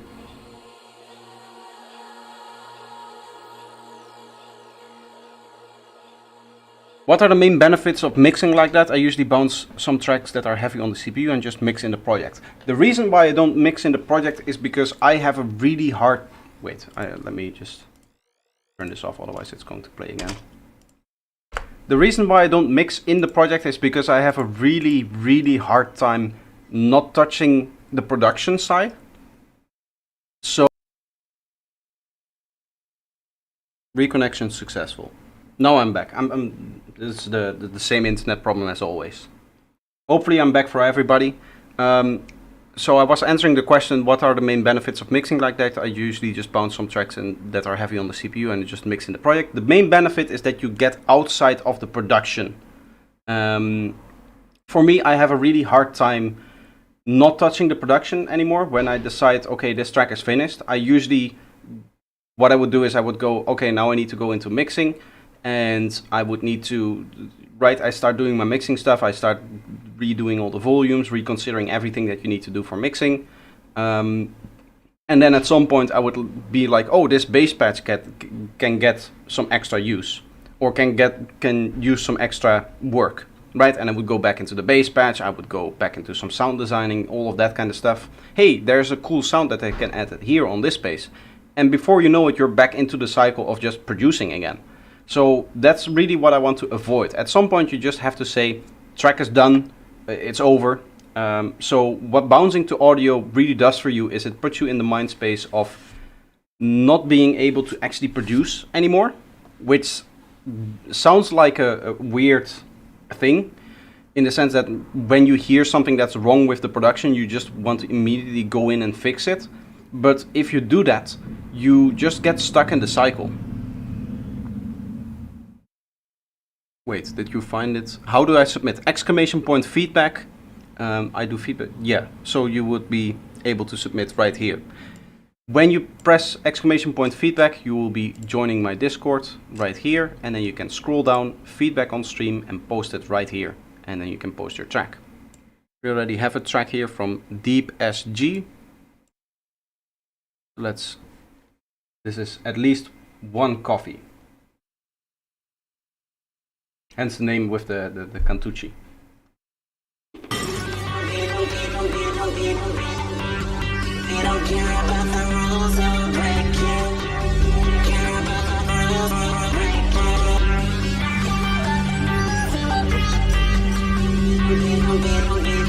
Vocals can be slightly louder. Give it slight more. Actually, give it a lot more space. If we're doing that kind of glitching on it.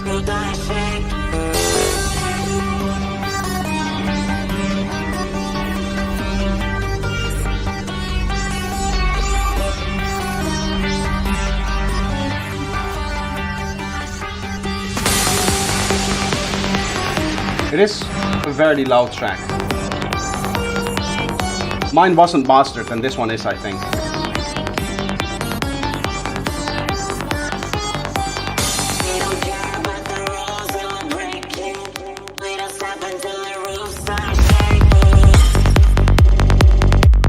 I would suggest lowering the bass fill that you have before the drop. Check the cleanliness.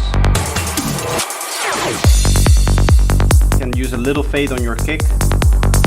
This one as well, it's going up, should be around the 0 line.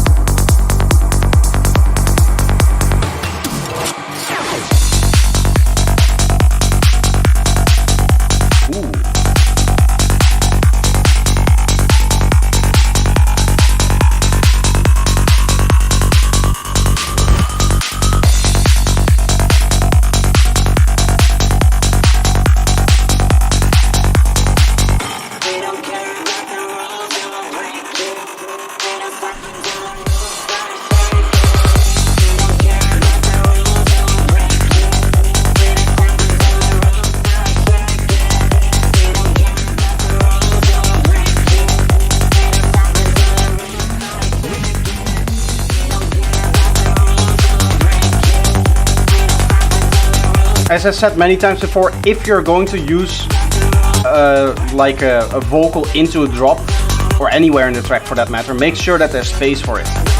You know what the vocal says, but the listener doesn't. You've heard the vocal solo in the track, right? But the listener doesn't. The vocal is really hard to understand here. Honestly, I would not have vocals in this part of the track.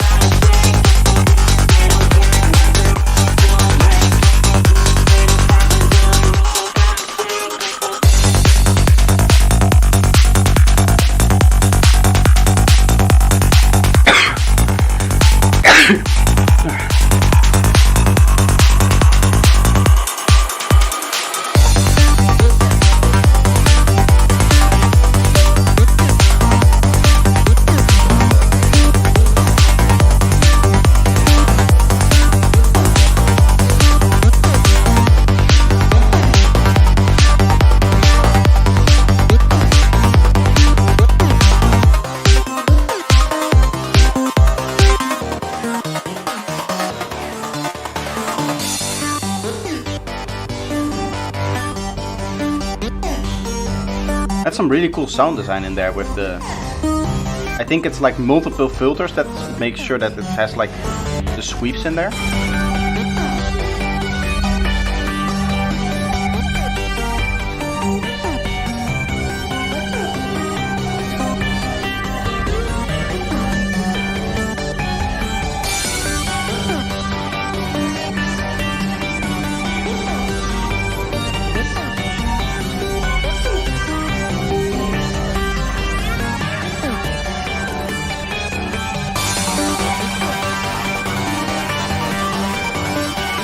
At this point, I think there's too much going on in this part of the track.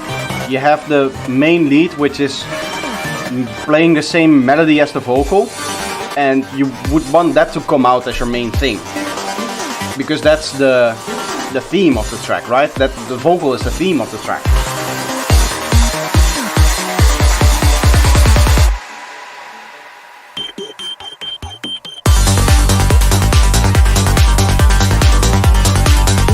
Bit of a strange fill for such a high energy part.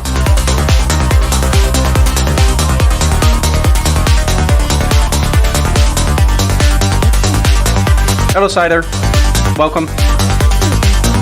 Infected mushroom vibes, yes, very much. I like it.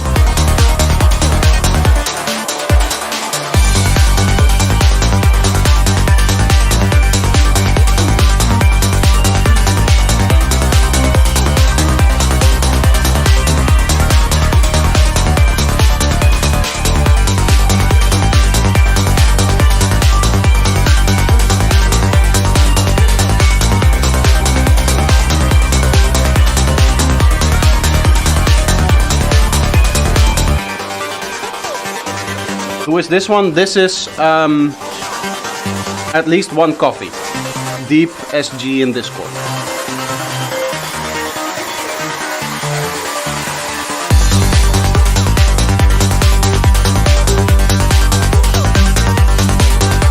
Dear and music, you posted in the wrong channel. The channel is this one. I'll listen to it, but it's for future reference, it's the wrong channel.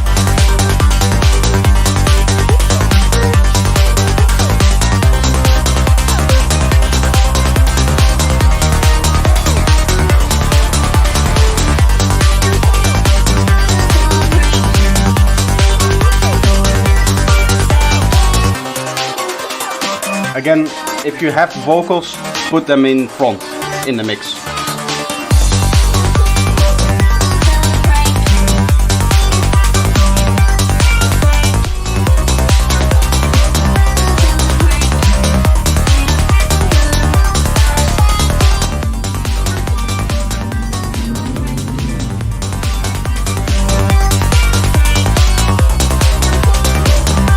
That the fact that you just heard was not from the track, there was a motorcycle coming by. My mic probably picked that up.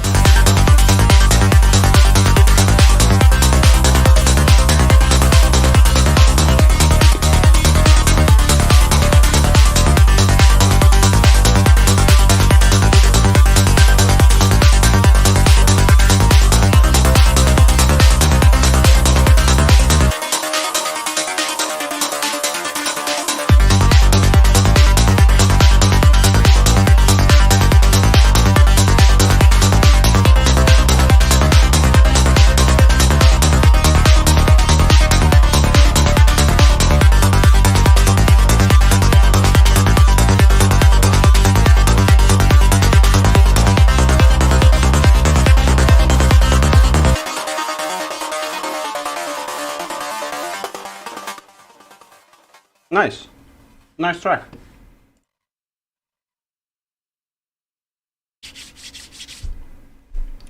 Okay. Which one was first?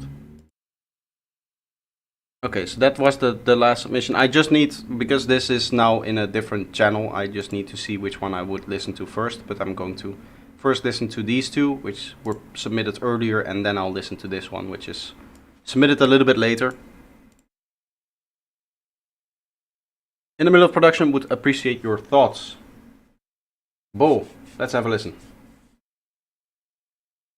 Save it for later. No, thank you.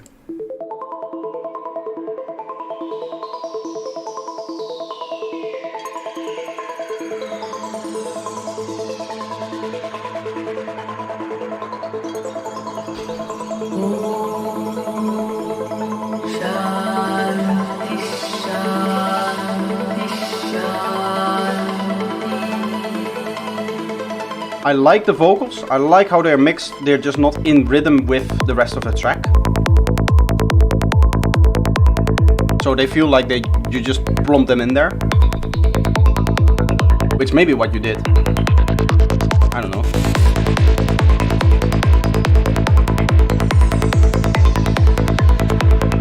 Kick and bass is nice and clean, I like it.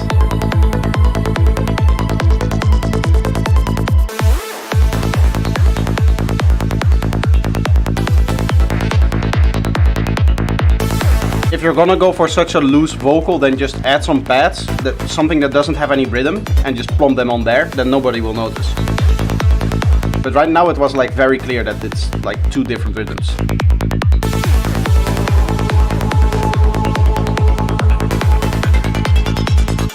If you just used like the O part as a pad like you did here, it's no problem.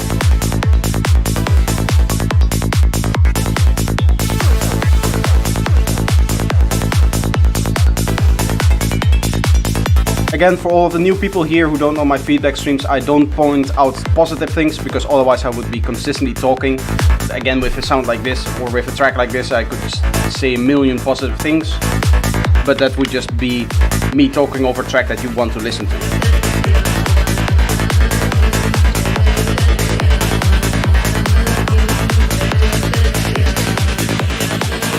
I think the kick is a bit too quiet, if I'm gonna be honest.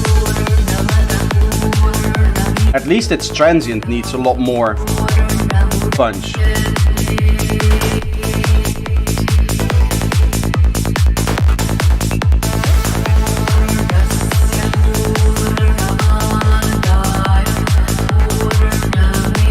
Maybe even overall the kick could be 1 or 2 dB louder.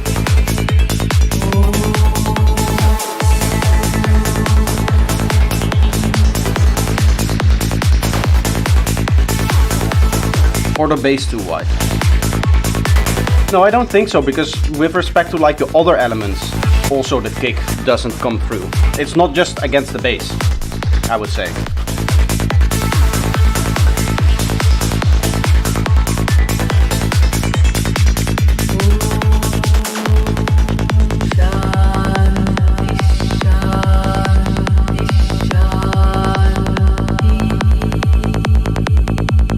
Yeah, it's one thing, you could up your kick by a dB, but the second thing is you can give it more transient so that it doesn't have like this the same transient as the bass line itself.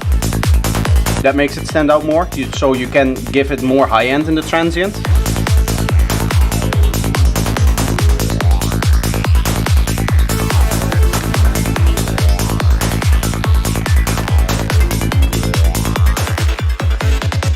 I'm gonna eat all of these. That's not a good idea.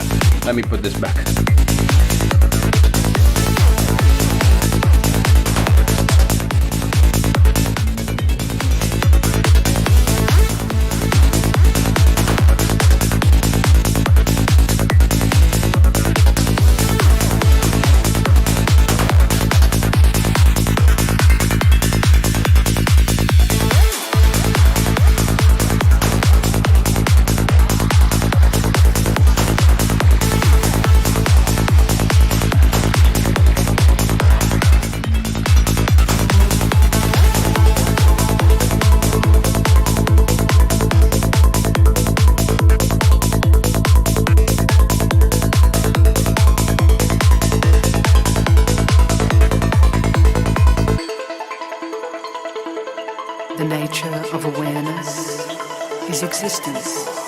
consciousness, bliss. Good vocal mix. Me likes it.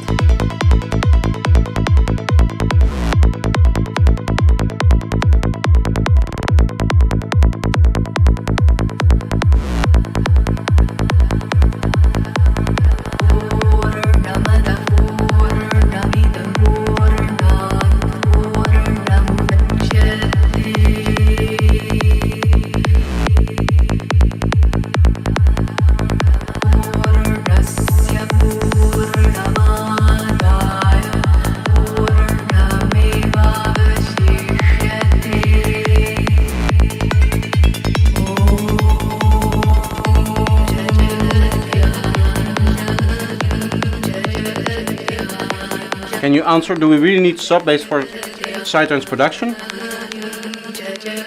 I mean, you need sub bass in like the bass, but it should come from your normal bass patch.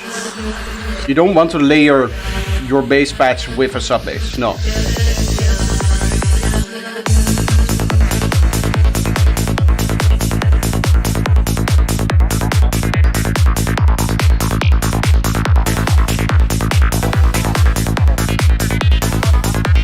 I like that you bring back the unique elements, like those chords. They sit throughout the whole track. That's a good idea.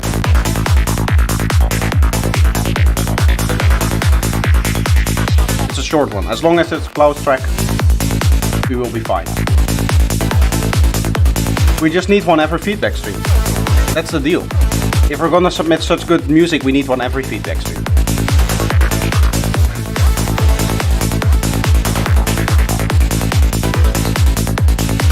Same counts for Bo, by the way, and some of the other tracks that we had before. If you want to submit a track every feedback stream, that would be very nice.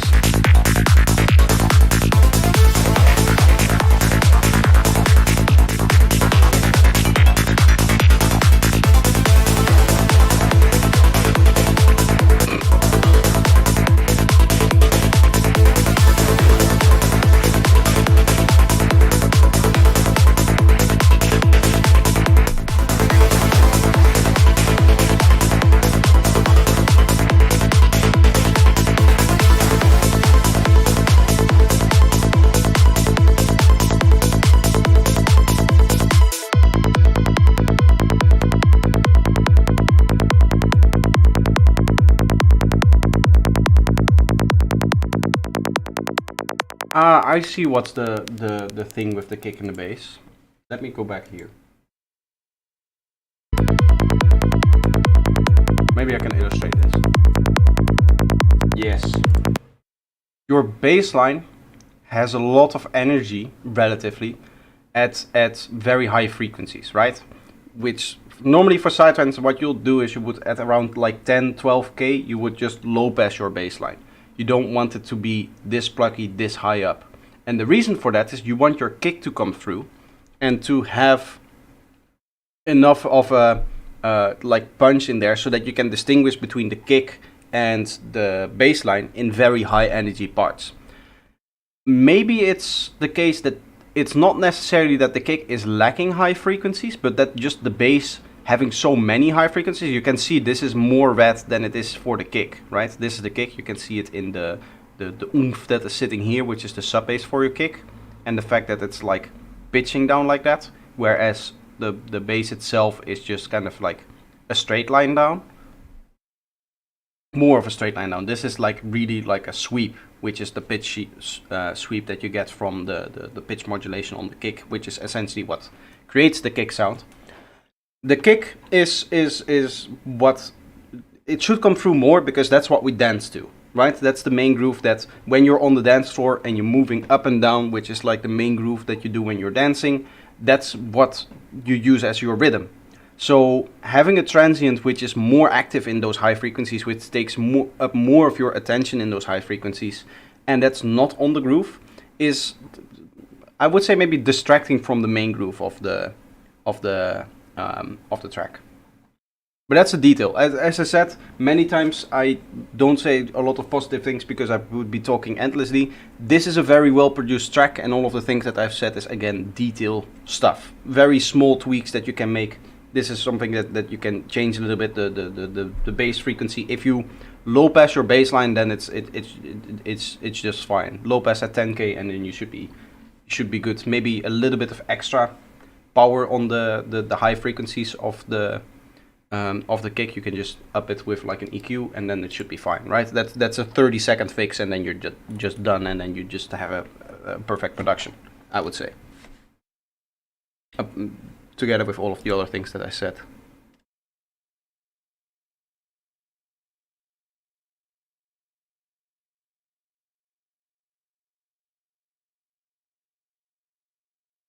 We have another one from, I need to do this right, because we have another one from Alien, and then we have the one that is in here, and then I'll go back in here. Okay. Can't scan for viruses. Are you trying to send me viruses again? Let's have a listen to your virus. Altered States by Alien.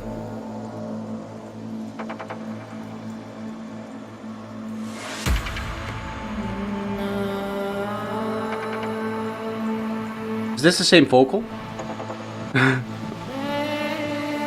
No. Would be really funny.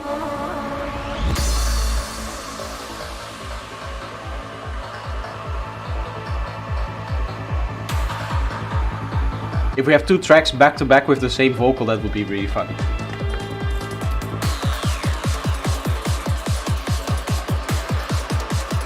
One point of feedback that I can give already is that your rhythm for the kick and bass and everything that's happening in the track doesn't match the ambulance that just came by outside, and that's just a big error. That's a big mistake that you cannot make, obviously.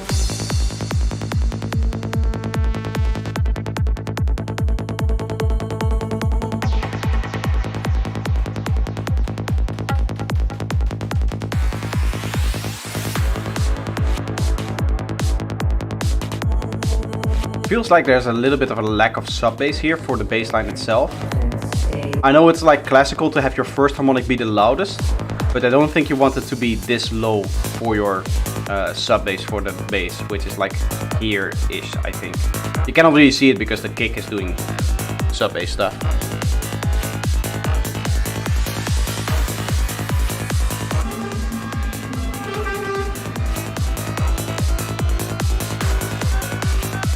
They really need to get somewhere.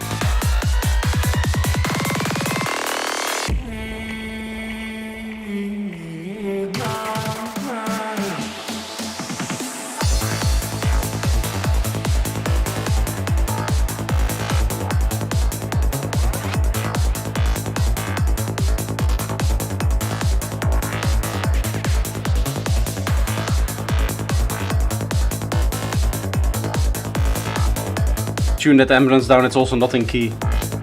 You tune the track up to the ambulance. The ambulance is king.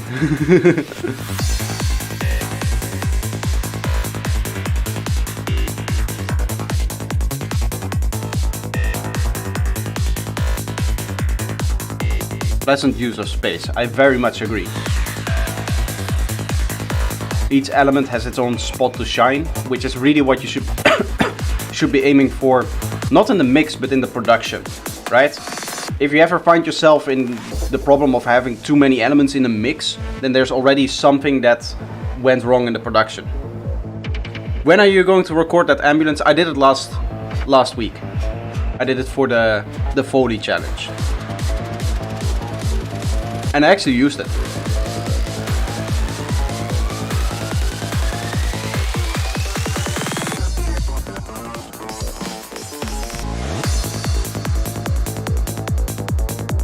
Still, I'm not sure if I'm a fan. I understand like the speed up effect, but I would apply the speed up effect to each element in the same way, so that they all speed up together. Maybe just to the master.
I don't really know how to fix the kick and bass issue you mentioned.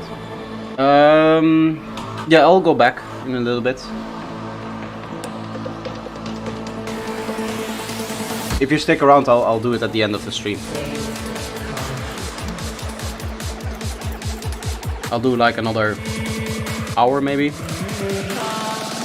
just to give you like a time indication.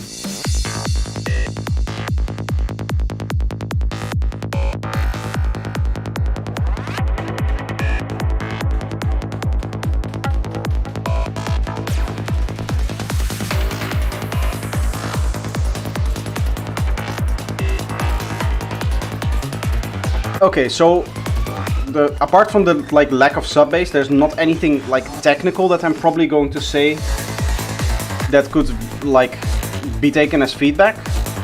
What I will say is that when it comes to tracks like these where everything works technically, the thing that I'm going to look for is what is the main selling point, what is the main standing out portion of the track. For me in the intro that was the vocals.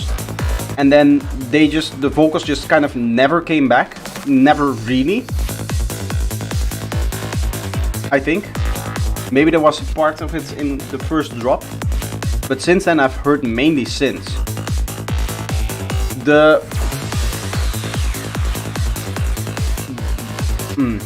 How should I say it?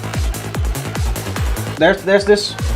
At some point everybody comes to a level where they can make great sounding sidetracks like this, right? What the next level would be is to have a sidetrack track which stands out from the crowd, from all of the other tracks that also sound technically good and have a good sounding bass line, have a good sounding kick, have a good leads, have good structure, have good everything, like this track does. Try to get to the next level. Try to create a track that is not only technically good and technically correct, but also throughout the whole track just like fully stands out. Has some cool stuff happening at every point in the track.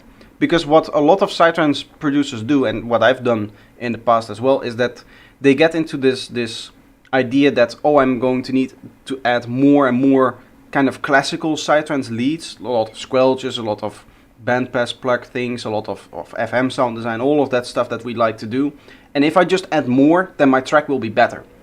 But at some point that I think that falls apart, and this track is very much at that limit that you cannot add more leads to it.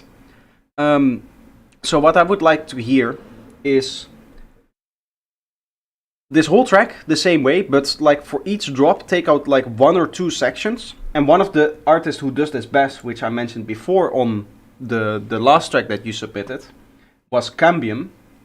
I really like his style of productions because he does this very dense, very strong kind of sidetracks with, in the same way, like a lot of leads, a lot of sounds happening really fast, one after the other, a lot of tweaking, a lot of details, all of that stuff that this track has. But then he goes and he goes to like a next section and it's just one synth, and then he builds it up again. So that's something that I don't hear too much. And a very good example of that is, if I scroll down, I could probably find it somewhere here, maybe a little bit lower. When did I start listening to this track? It's always nice to try to find here. No, not this one, the other one. I'll just go like this. Cambium, because I cannot play it because of copyright.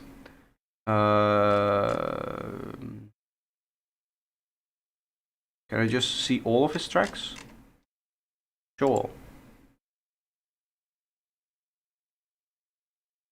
What is another path? Fractions of Infinity, this track here. Fractions of Infinity is a really good example of a track that does all of the kind of crazy lead stuff and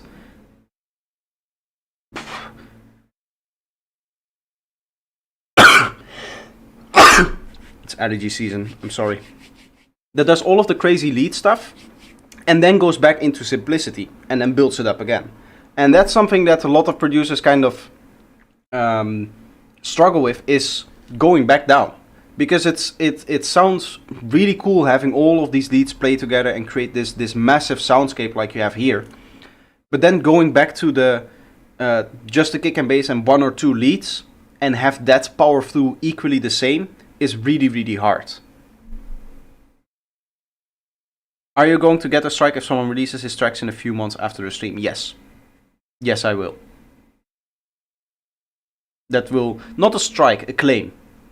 There's 2 things. You have the claims and you have the strikes. Strikes are really intrusive because if I get 3, I just get deleted off YouTube and then you guys will never see me again and I'll start working in a factory.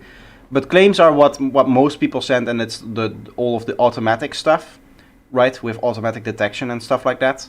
If you guys were to release a track and you were to turn on or give anybody permission to claim copyright or claim royalties on your behalf, like for example distributor or label, then I will get a claim because I will get matched in the system, the YouTube Content ID system, unless you specifically ask me for me to be excluded. With a lot of distributors that's not even possible, but with a lot of labels that is. They can like exclude channels from what they can automatically claim. But if you don't do that, yeah, then I would get claimed and I would get in trouble, and it's happened before with me, and I just fight those claims because when you submit a track to me, I have every right to play that on my stream because you are at that current point, I believe, the owner of the rights of that track, and you are giving me full permission to play it because that's one of the requirements for me to give you feedback on the track. Okay, so now I have to go here to this other submission. I'm doing everything in time. So this is 51. The last one that we listened to was 94. Here we have, unfortunately I have this guy blocked, but I won't tell you guys why. And then we have all of this other stuff that we're listening to. Not pure psytrance. kp.mp3. Let's have a listen.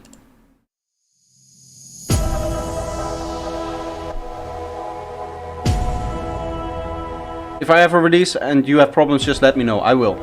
I will definitely let you know. I will find you.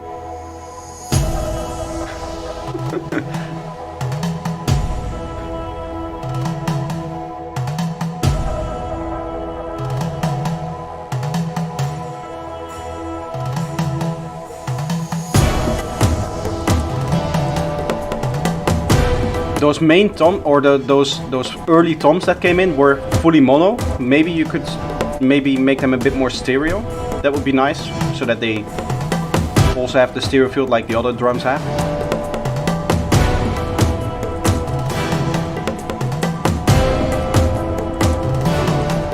This could be a set opener almost. I wonder where this is going to go.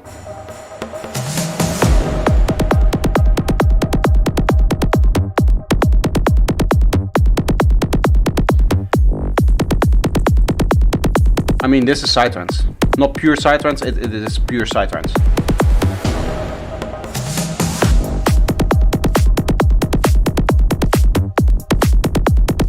Here I can illustrate quickly what a lot of the problems are with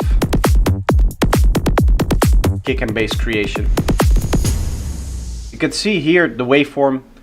The kick is actually pretty clean here. You can see this, the transient is not being smushed up or down, which you often see.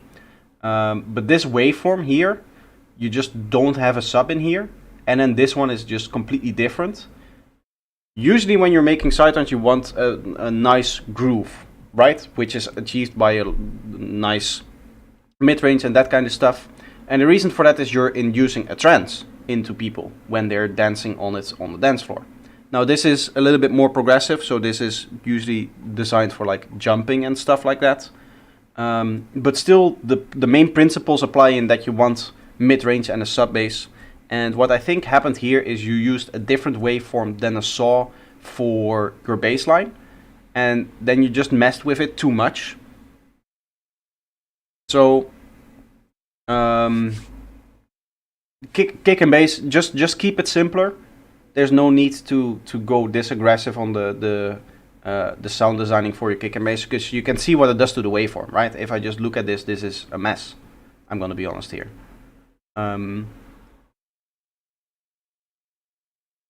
Mixer too, I hope it sounds good. Plus my mixer just disappeared from the screen. A glitch in the DAW maybe. Greedo, how are you doing? Welcome. I know where he lives. I do know where you live. That's not true. Don't get scared. George Silva. I haven't blocked on my Discord, but that's none of your guys' business. This is Spiritual Awakening. Let's have a listen.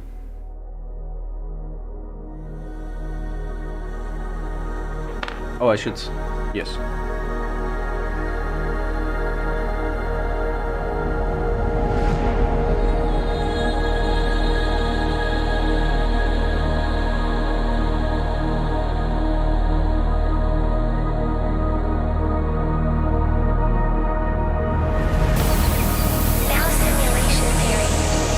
My track has the most meaningful name of today. Untitled. Vocals, again, vocals need to be heard. They're currently completely covered by the mix.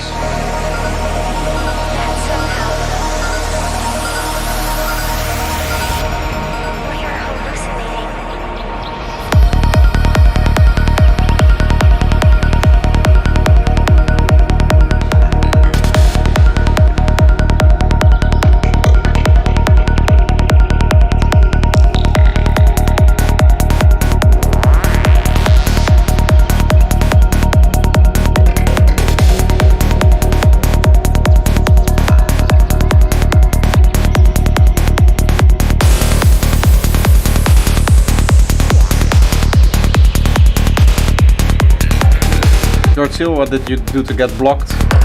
Don't worry about it, it's something between us two, and he has already apologized for that kind of stuff.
Good mixing. Apart from the vocal, I agree with you.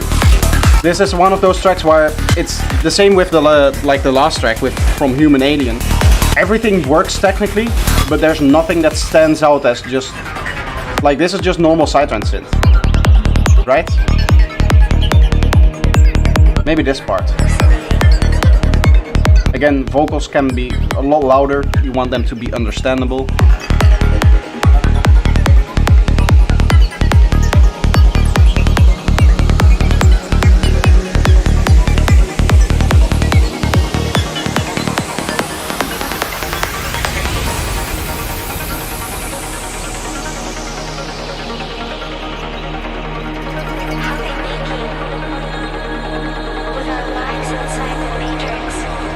I think the problem here is that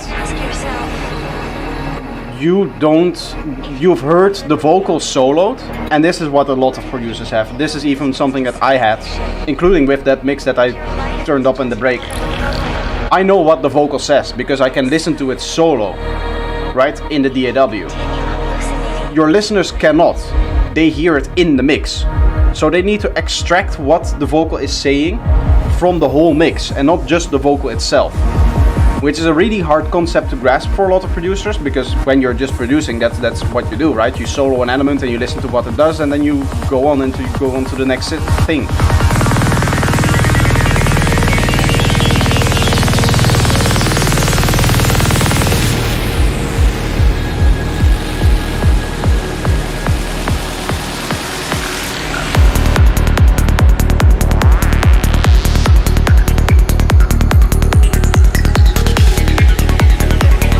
The vocal is the most difficult part to get right.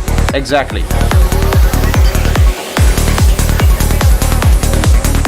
You're really wrong about that. I just love it when I can't understand what's said.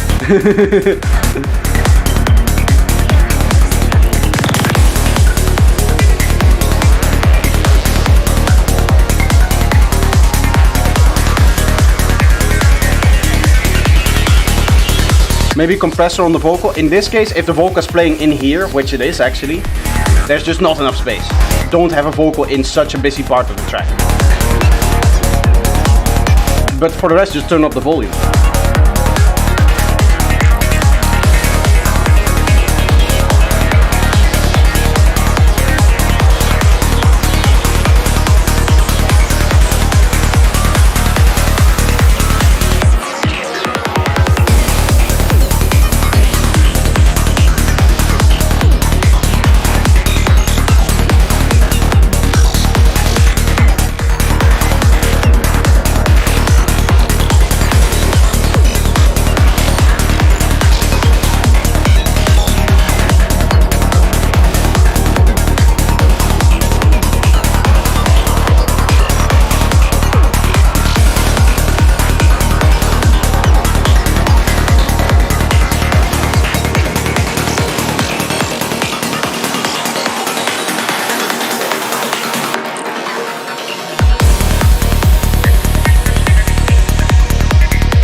I don't understand Spanish and I still like the Vegas stuff. Yeah, but there you can hear it's a different understanding. You can understand that you don't understand the vocals, because the vocals are so upfront in the mix that you can hear what the vocals is saying and then say, well, I don't understand these vocals. That's not true for this vocal. I know this is English because I've heard parts of it where I can understand the vocal, but for 90% of the track there were vocals playing and I didn't understand them, which is what bothers me. Right? I didn't hear if I should I be like actively listening for the storytelling that's going on in these vocals. Are these vocal chops? There's a difference between having vocals that you don't understand because they're in a different language, or they're like mangled up or glitched up, or they're processed for you not to be able to understand them. Or there's vocals that you aren't able to understand because they're covered up by all of the other elements. And I don't like that second part.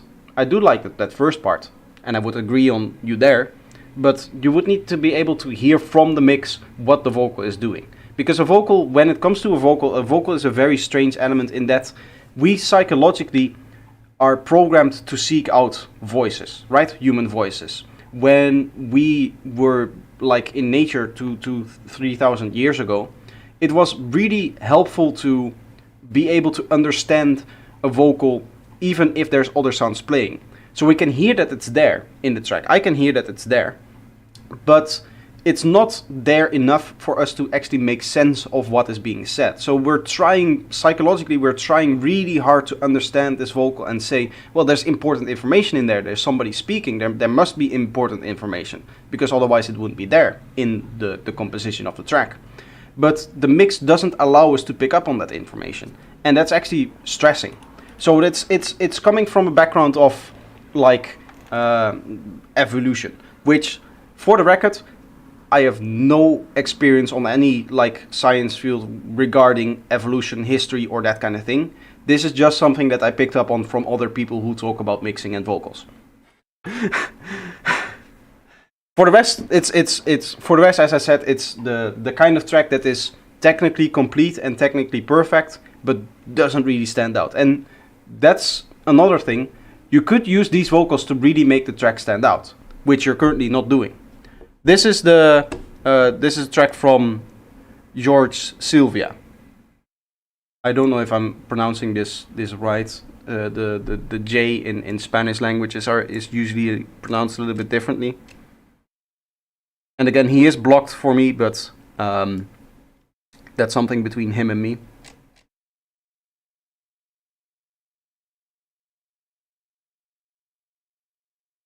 What do we have now? Oh, obviously we have Untitled by Klaus. Obviously. This was made during the stream here. Let's have a listen. Untitled.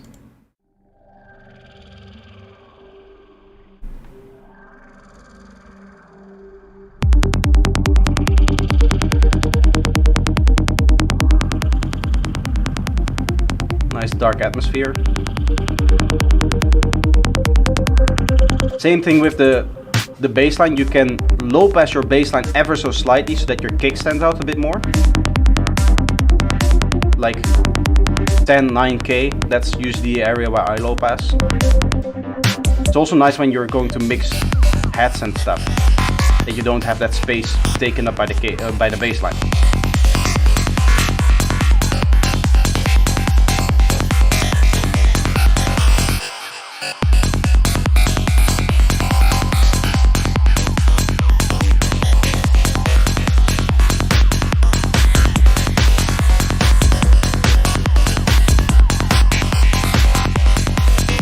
There's an element that has sub-bass that you probably don't want to have sub-bass for. Just like mid-range thing. That bump there.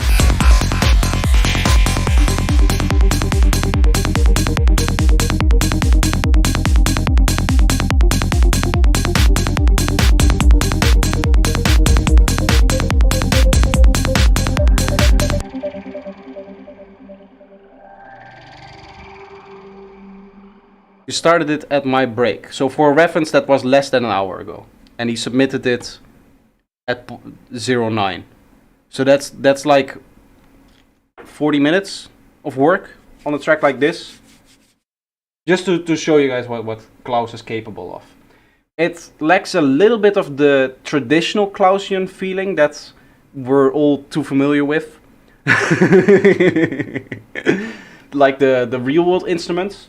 But from just like a general perspective, it's very solid production. There's nothing else to say. There's like a few details that I said.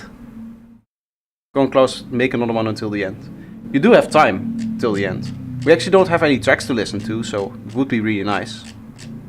Unless anybody else wants to submit something, then you have to be really, really fast. Otherwise, I'll go back into production for myself a little bit.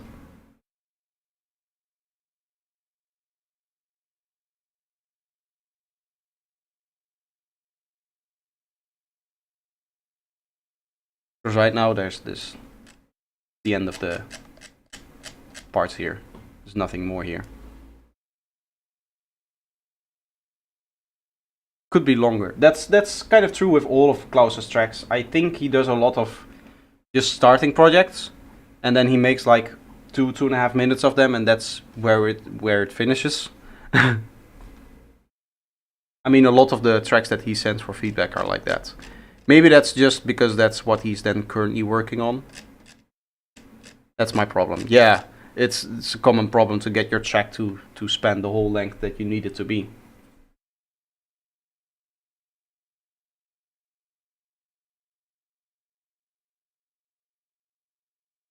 Alright, right now there's nobody submitting their track, so I'm just going to produce something for myself a little bit, work on this track here, and then we'll get back into it. We were working on this little loop here.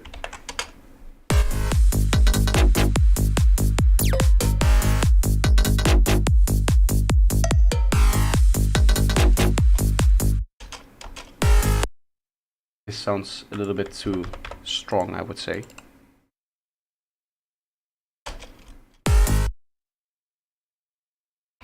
Maybe I go with...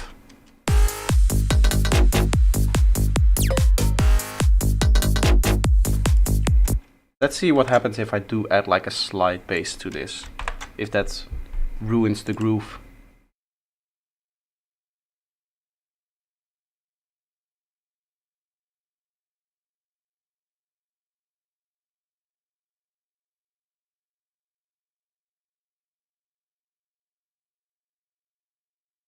I'll go like, probably like just a normal slide.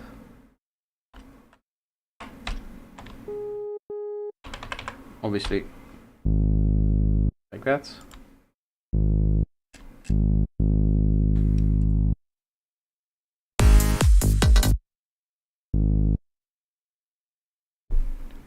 Okay, do some processing. Hey projector, how are you in a long time?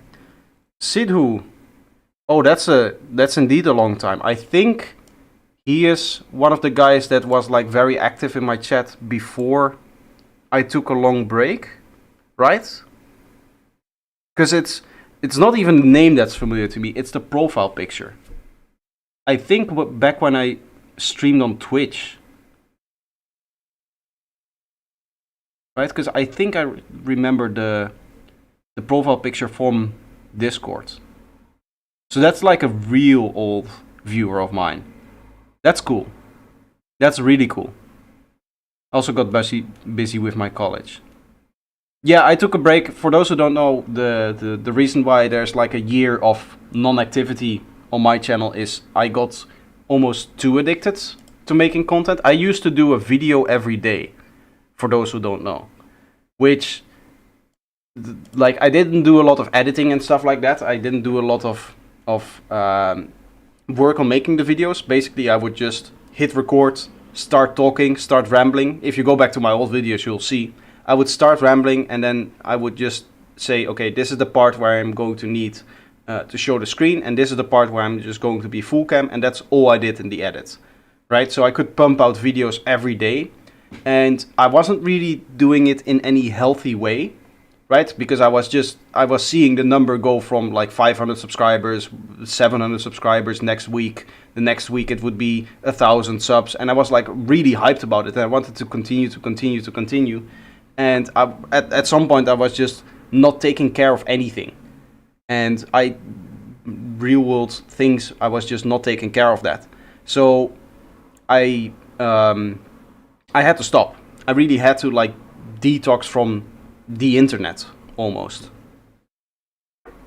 But now I'm back, and now I'm doing it in a much better way.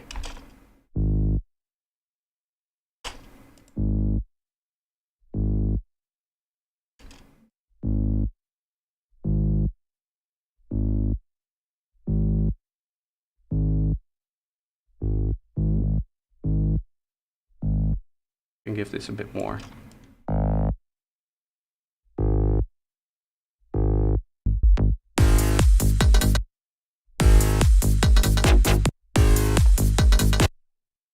Let's give this a bit more volume. That's a bit much, but now we can... What did I just... Modulation, LFO tool.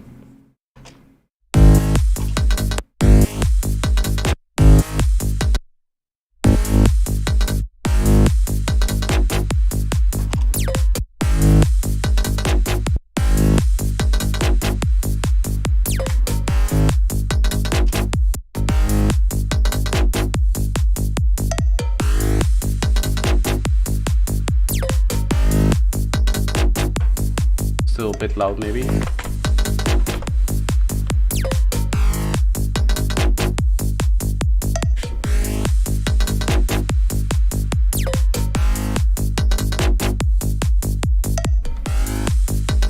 We have one more track as submission. I can go immediately back into feedback if you guys want me to, but I can also just produce for a little bit, wait for another 2-3 tracks to roll in, and then just do another half an hour of just listening and then call it a day.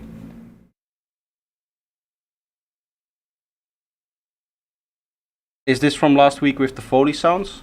No, this is from this week. I did another stream, like a mid-week stream. Wait for more submissions. Okay, I will. So this is not the Foley one. Yeah, I think I threw that Foley one away. It's not the kind of track that... It wasn't even like a sidetrance track, I think.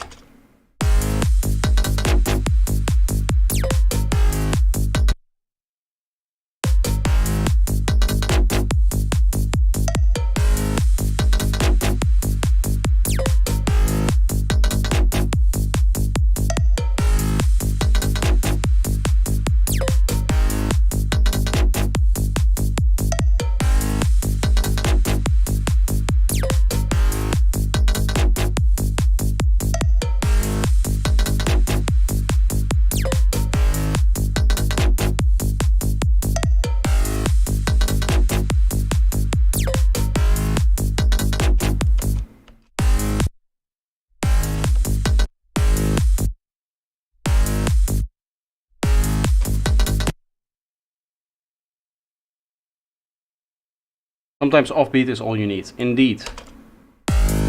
In this case it was not the case because we just added the glide bass. That also rhymes, by the way.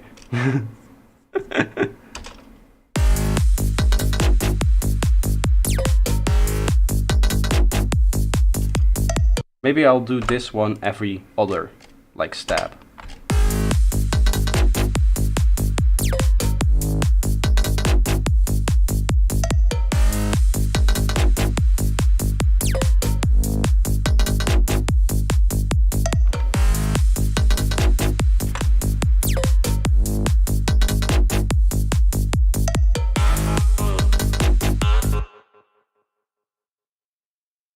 I want to do something different with this lead. I do like it, but if we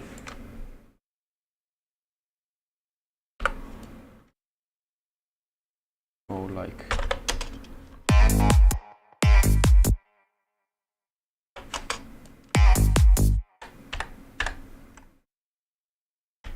just like a simple, almost like build-up thing. Oop.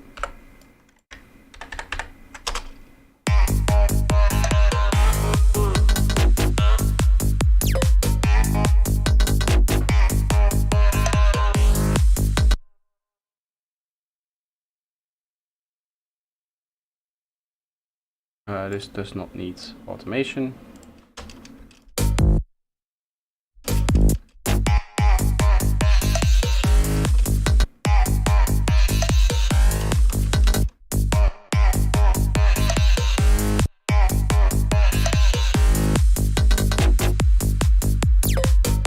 Maybe not every 4 bars, that's a bit aggressive maybe.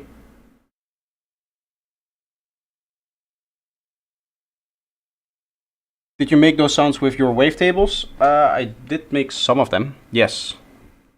Every 8, yes.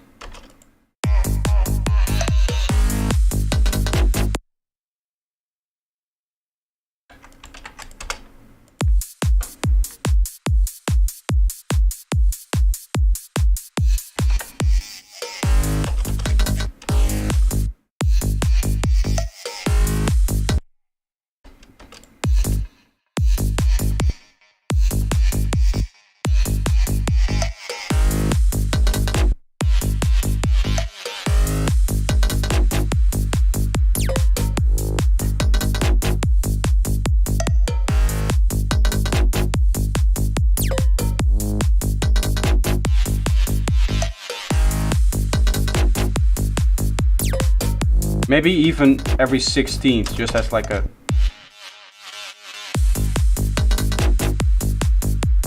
just like a fill thing, right?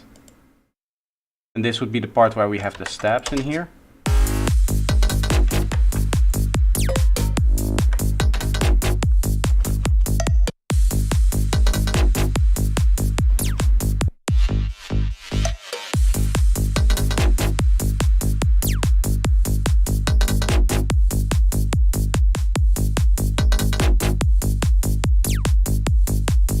kind of then where we go down again in energy, I would say.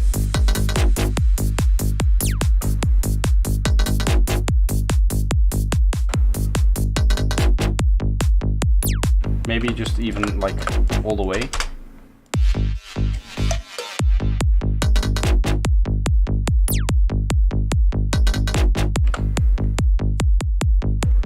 I'd like to keep some of these, I would say.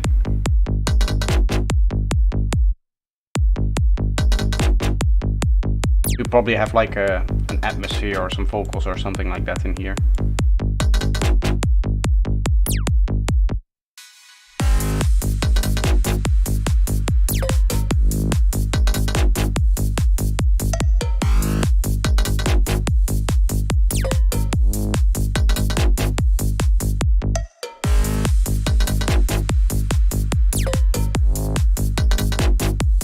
That's a bit too aggressive.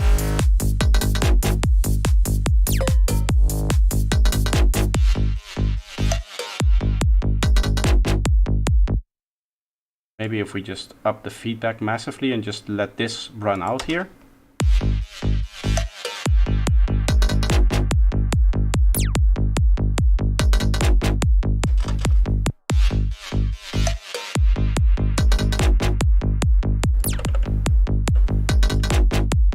Like 99.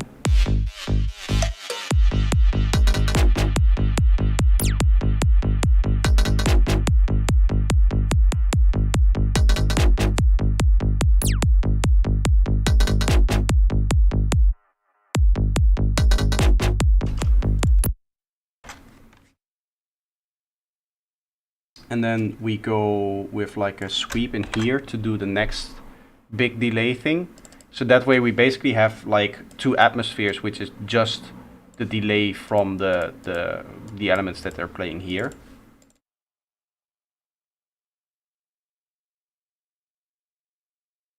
I do feel like the double dubstep sound on the 4th is a bit loud and a bit dry. Let's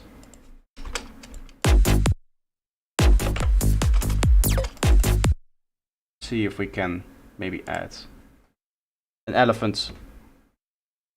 There we are, our little elephant.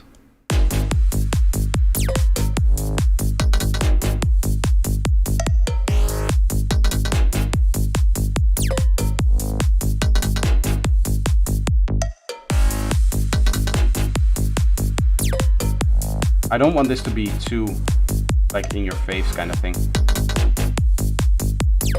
Just a bit of.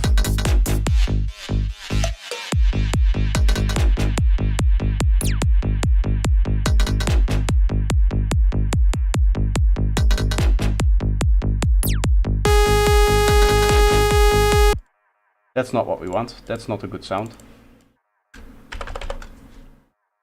Okay. I'm going to use wavetables. For those who don't know, I recently released a wavetable pack, which you can buy on my Gumroad. Exclamation point.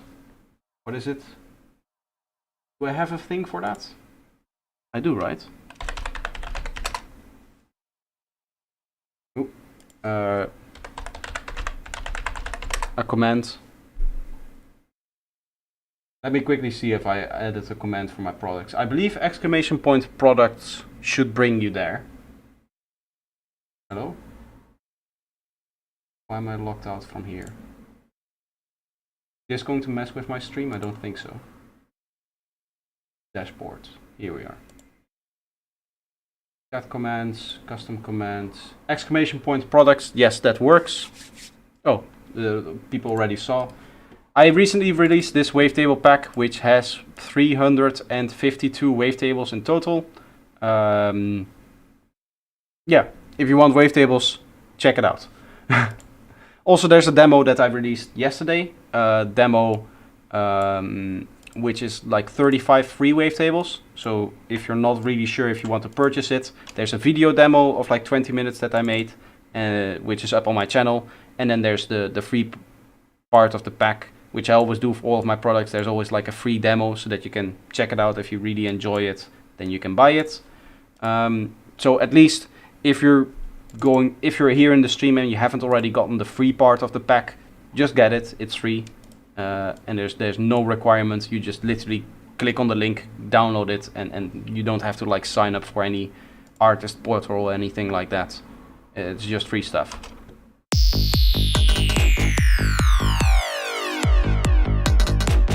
And you get crazy sounds like that with just the wavetable.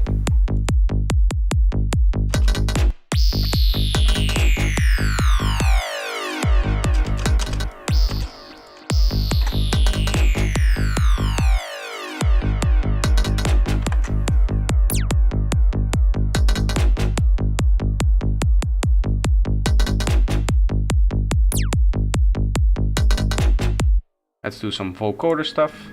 This is nice stuff as well. This one is maybe a bit too crazy.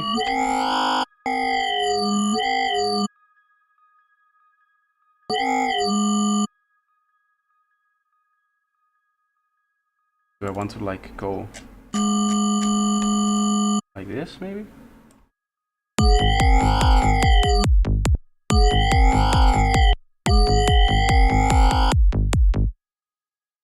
I guess what I could do for these sounds that I'm going to put in this little section is just share delay.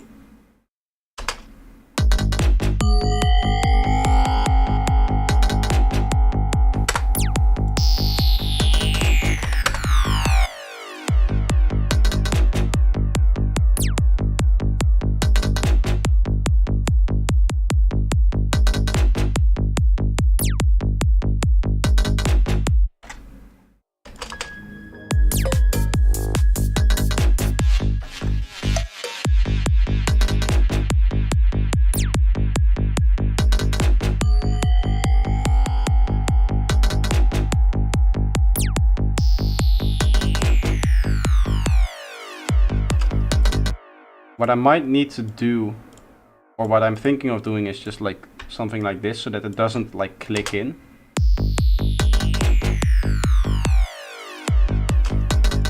This one as well. I can basically... Where can I purchase your wavetable pack? You can find it on my Gumroad. Let me go to the profile. It should be on there, right? You go in here. You scroll down past the masterclass, past all of the remix packs. It's down below here. Let me see if I can fix that. Let me see if I can put it up there. Hello? Edit profile. I think I can change the ordering because it's a little bit strange that it's under the remix packs. For those who don't know, if you want to remix one of my tracks from the album, you can buy a remix pack which will give you all of the stems and the license. But there's a lot of versions for that because there's one for each remix pack, obviously, or for one for each track. So I'm going to just move this up so it's just above my masterclass, my amazing masterclass. And now it's between all of the other packs that I have. It's the one that has its own custom unique box, the black box kind of thing.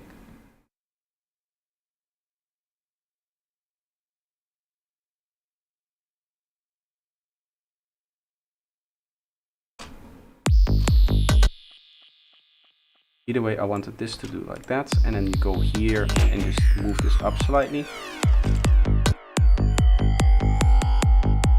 So now it just kind of comes in after a little bit. Here's another one that we can make like that. The best thing about this setup is I can just copy paste in here. I just move the macro to where it needs to be. And then just go, what wavetable do I want to use today? I go phasers, maybe number 14. Let's have a listen. It's too high.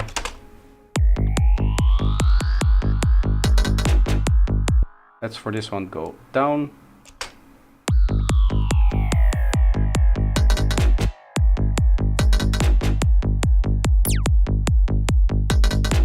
Do I have my own website? Yes, I have a website called projectorsound.com.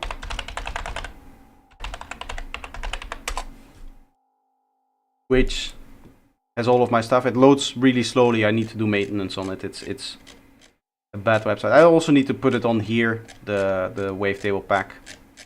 But this it looks a little bit strange because it's I need to work on it more.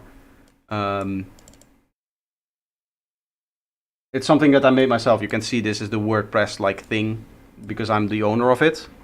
But all of my products, if you want to just get to my products, it's just my Gumroad, which is gumroad.com/projector, I think. I'm really good at marketing. I know all of my websites and all of my links. Yes, projector.gumroad.com is the actual website where you can actually get it.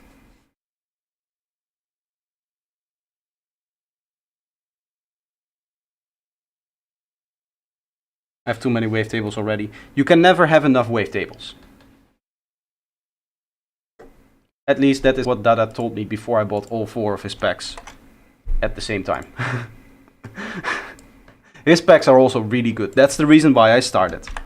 It's because his packs are so good. I was like, I can make that.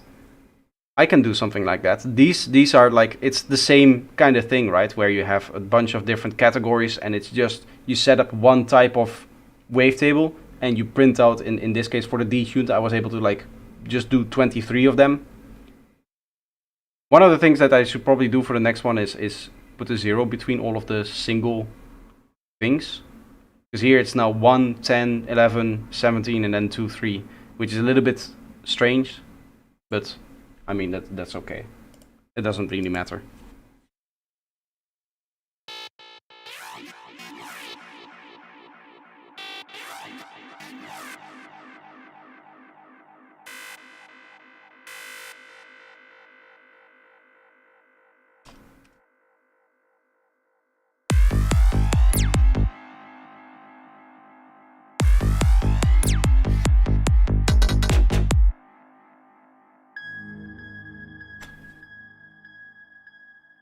How do you make them? Do you have a video on that? Yes, I do. Can you see the wavetable pack on this Gumroad? There is. It should be there. It should be the 9th product right now. It's not yet on my website, but it is on my... Wait.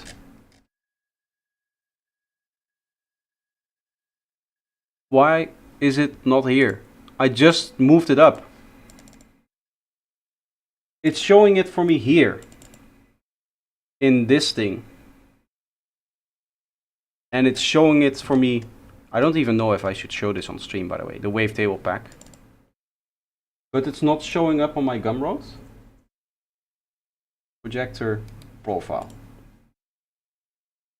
It's not... There's 2 versions of my masterclass, the same product, twice. If I click here, it goes to the masterclass. Why is my masterclass here twice? And not my wavetable pack. This doesn't make any sense. I'll fix this after the stream. I'm sorry. You can see it now. Maybe it just needs some time to update. Because I just like made the change for it to go back up. Isn't there a way to like force Google Chrome to reload the page? Shift F5. No, still not there. Still showing me the masterclass twice. Which makes no sense. Masterclass, masterclass full edition, and then wavetable pack. It should show my wavetable pack. Update settings. Products. Either way, I can just throw the link in the chat to it. I cannot. Okay.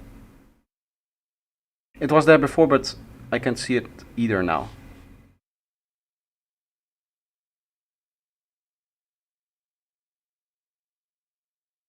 If I go to my Gumroad in incognito, then it should force a refresh. Yeah, it's still not there. I'll fix this. This is I'll fix this later. I'll worry about this later.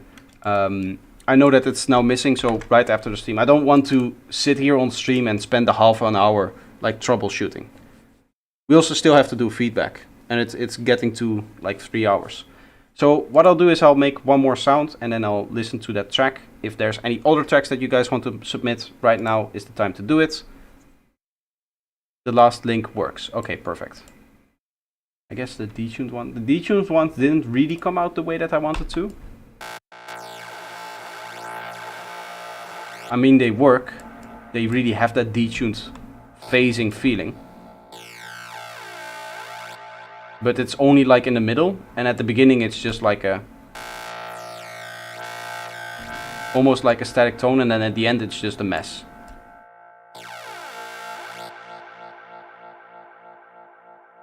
But it's cool sound nonetheless.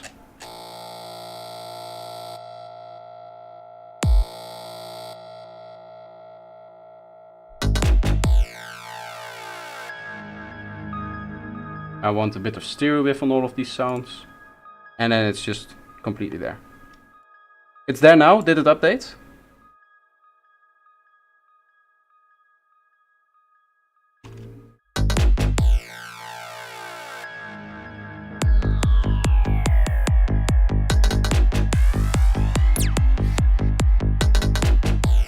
Dude, now it does show the wavetable back.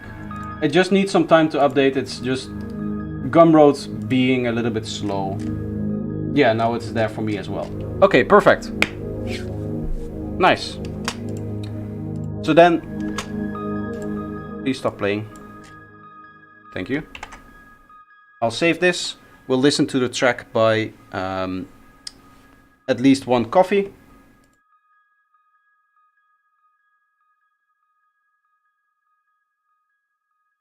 I clicked on masterclass, click back, and boom, there it was. Yeah, I think it just needed some time to update. I don't know why it would show my masterclass twice. That shouldn't happen, but it just maybe took like... Ah, I know what happens. Because I moved the wavetable pack up, I moved the wavetable pack into the spot where the masterclass was originally, right? Because I moved the wavetable pack up from below, from the last point here, so that it's not below all of my remix packs, which is like the last part of my page. I don't want anything to be down below here. So I moved it up, but in doing so, I moved this version away from here. So I guess it's... it just kind of copied this twice. It didn't update that their new product was here, but it did update that I changed the structure. So I guess what it did is it moved everything around, but it didn't update this box here. So this box was then duplicated twice, and it just needed a little bit more time to update that on the server side. Either way, it's fixed now, so that everything is okay. Barista, At Least One Coffee. I like how all of your stuff is coffee themed. That's really cool.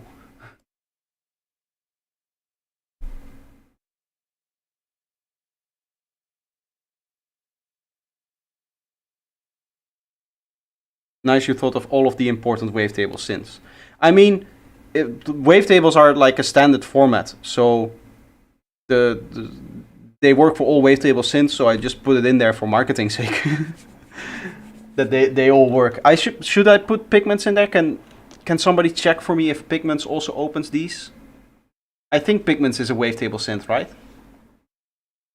Because that's maybe also a good one to put in there.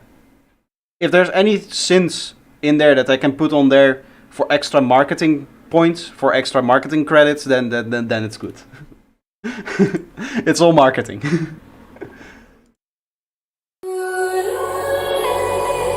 At Least One Coffee, Barista. Good vocal. Nice.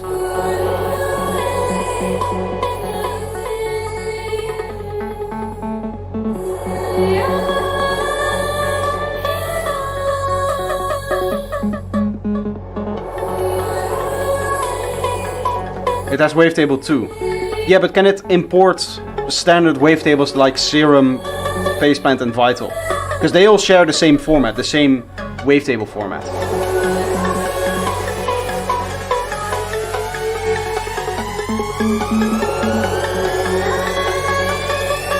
I don't think that riser needs to be that loud.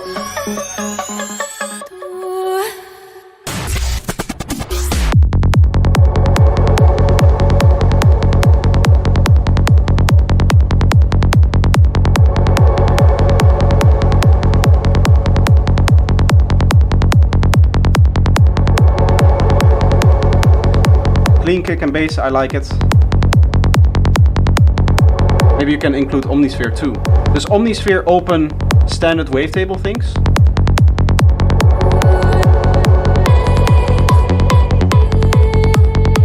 I didn't even know it could do that. I have Omnisphere.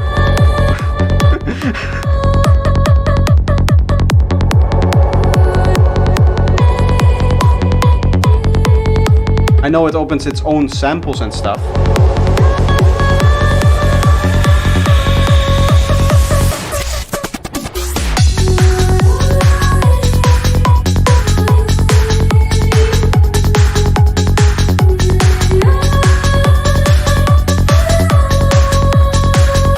Very nice.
Personally not a fan of having just like a synth in there for 2 sections and then in the second section just layering something on top of it that is playing the same melody.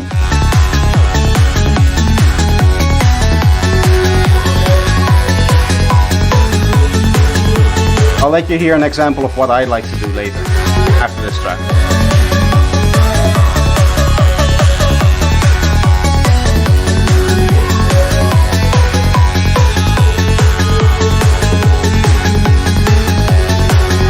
Supersaws also remind me too much of progressive house.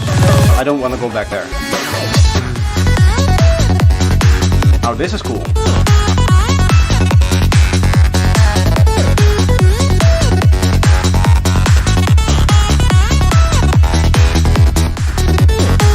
I do need some caffeine, but I have a different source.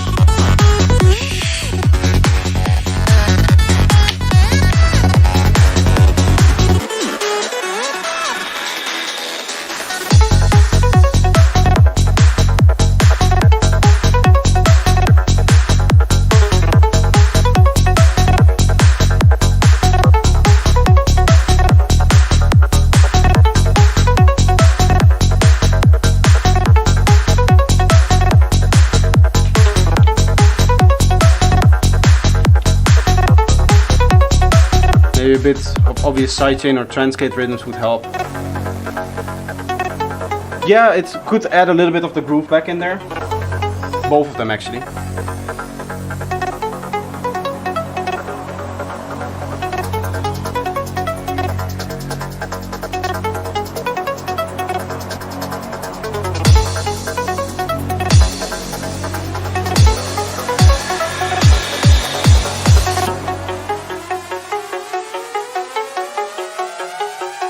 Again, here the riser is just taking away from the main elements. A riser's goal is not to be in your face and really there, in my opinion. It should be to uplift the rest of the track.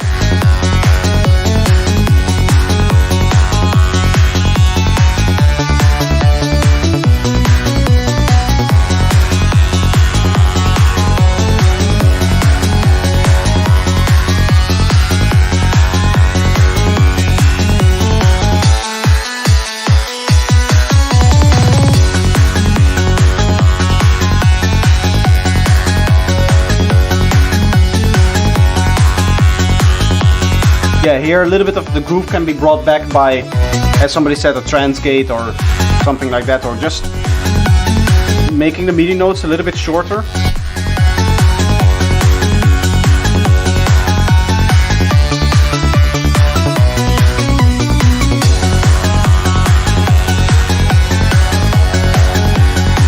I don't know if that will work for that gliding synth, that like main gliding synth though.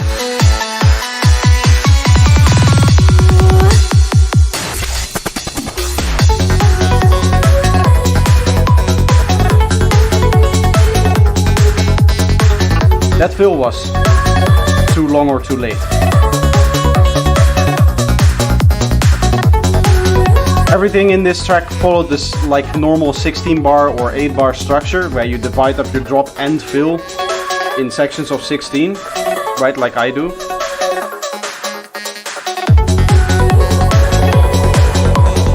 Drop including fill is 16 bars, drop including fill is 16 bars, drop including fill 16 bars, drop including fill 16 bars or 8 bars or however you want to measure it. What some producers do is they'll make their drop like this and then they'll have a fill and then their next drop will be like here. That's a structurally that makes no sense to me, having that. Because then you have like you resolve your melody here.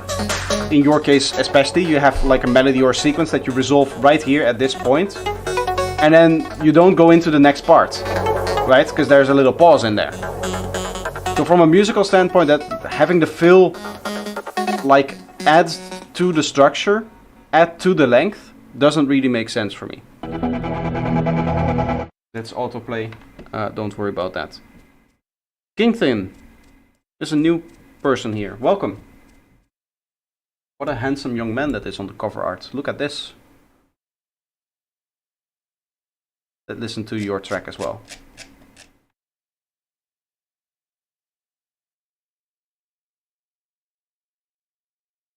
And we have some more stuff coming in as well. Nice, nice, nice. Rain of Boxes E150 new. I don't know what new means, but I guess we'll find out.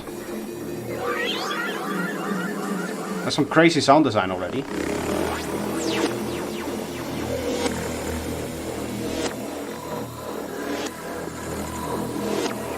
That's a new version, okay.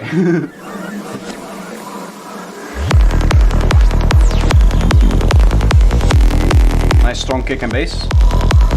I like. Could use some cleaning on the transient here maybe. Transient is not at the zero crossing, you want to resample kick and bass, always. Unless you're me and you have amazing patches.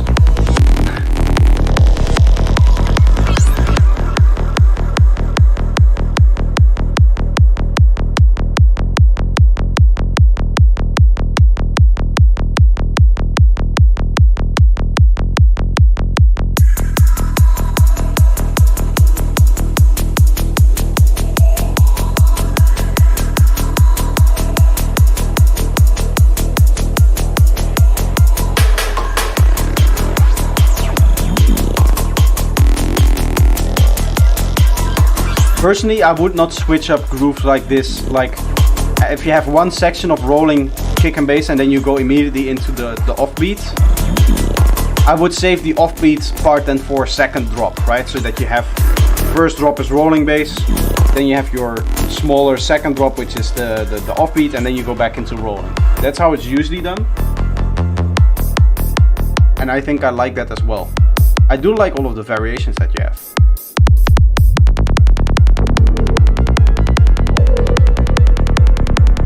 Structurally, this one is a mess. At least you're being honest.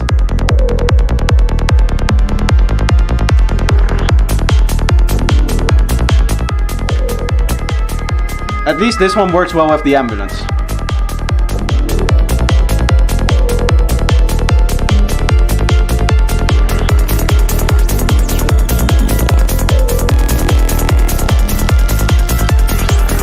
From like a sound design perspective and everything like that, this is really well done. Also the mix, like your overall balance, right? Apart from your kick and bass mixing, which I pointed out could be slightly cleaned up. It's not so bad that it goes into the transient or something like that. It's just that the transient is like offset. You can see it here as well. You can see this is the transient. It's just essentially existing on the final oscillation of your bass line here. That's why you usually cut out the bass and then you resample. Yeah.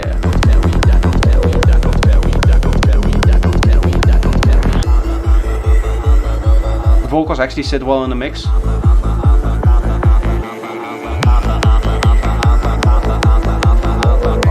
They're loud enough for us to hear that these are vocals that we shouldn't find meaning in, right? There's no information in there. There's nothing being said.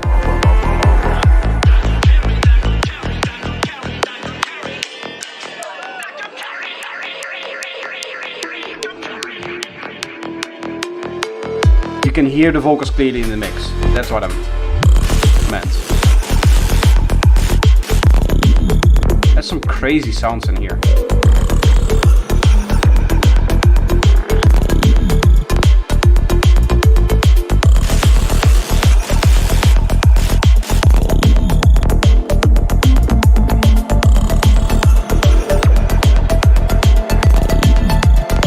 Too much variation for me down there. Yeah,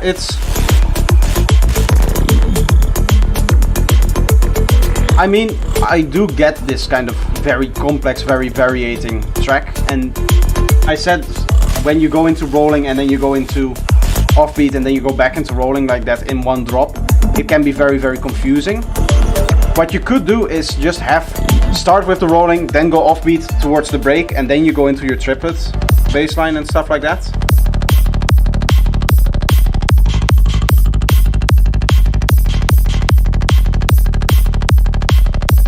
I don't know what I should think about 1/6 notes. Is there a name for that? Sixths?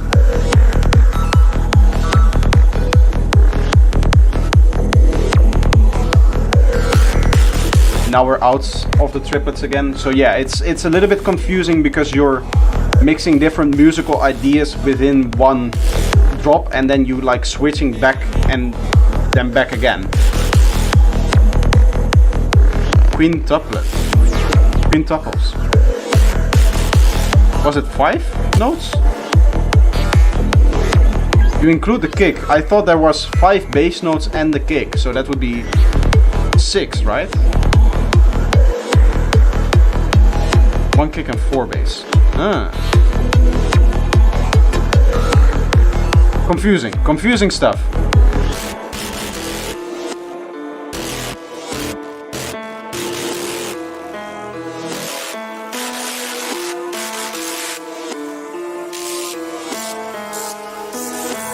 I like that very gritty sound. Sounds like the stuff you get from my wavetable pack. FFT morphs for those interested in gritty sound. Also the FM stuff. I'll focus on the feedback now. Here I would say, in terms of like element placement and mix, I can definitely hear that the like atmospheres are clogging up your main stuff a bit too much, maybe. This is at the point where I say like it gets too much, right? Just in terms of the amount of sounds that I need to focus on when listening to this mix. The atmosphere is just too loud for me to focus on the rest. And the atmosphere is usually not what you want your listeners to focus on in a track like this.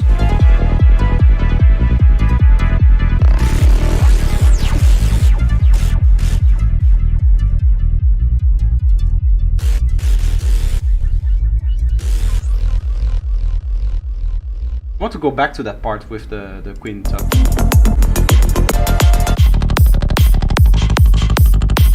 Ah, yeah. I just completely miscounted. To my defense, it is moving.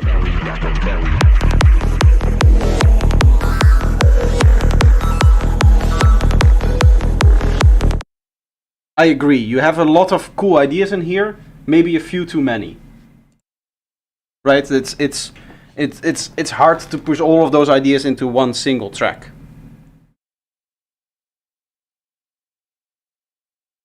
Causing fast stuff is hard anyway. There's a thing that normally when you're a kid you can make out up to 6 different objects in a set instantly in your brain. Apparently I'm not fully developed because I cannot get to 5, right? The kick and the 4 bass notes. There's like a theory, if you see a set of 6 things or less, you don't have to count them because you can immediately see how many things there are in the set. Like if you have like 4 balls on a table, you can immediately see that without even having to count. And 6 is like the maximum that we can normally just instantly see at a glance. Like 7 we have to count. So apparently I'm just underdeveloped or something. Either way, challenge stream track, by the way. This is probably from one of my challenges then. This is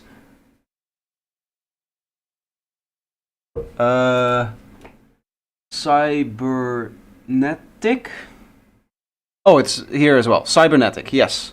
Cybernetic challenge stream track. Let's have a listen.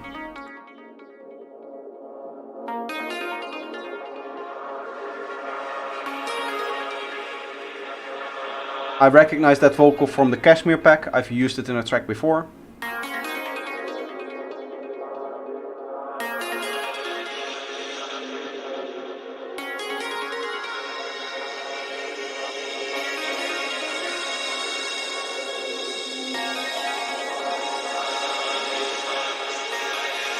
It's not the kind of vocal that needs to be up front in the mix, it's like a pad thing. So you can hear it's like glitchy and atmospheric. It's not the kind of vocal that you would want up front in the mix. Or it doesn't have to be. It can be.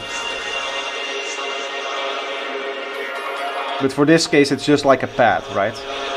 Just like a choir sample maybe.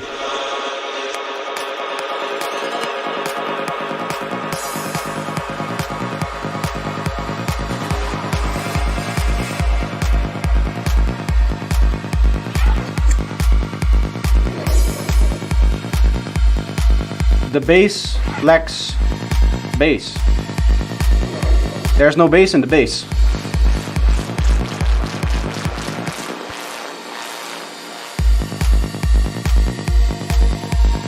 What happened to the bass? It's also quiet, the bass. Fairly quiet. Especially in regards to the kick. If you see how big and long the sub of the kick is. It's like over halfway, the sub. The sub extends into like this part as well. Yeah, you can see this is the whole sub.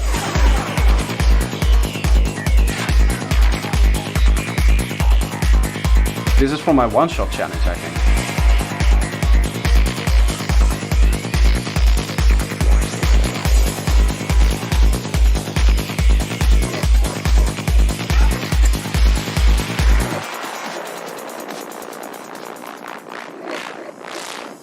Ooh.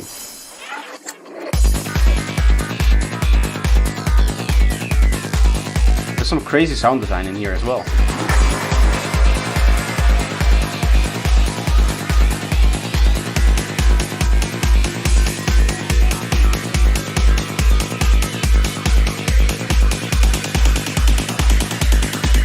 If you're gonna do a snare build-up, don't just have the snares appear out of nowhere. Just like volume them in, filter them in, add reverb over time. There needs to be a lot of progression on a snare build in Psytrance because you want to move the energy forward, right?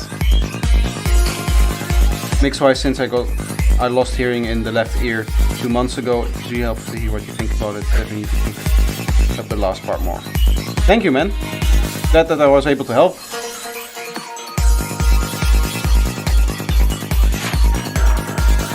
lost hearing in the left ear. That's terrible.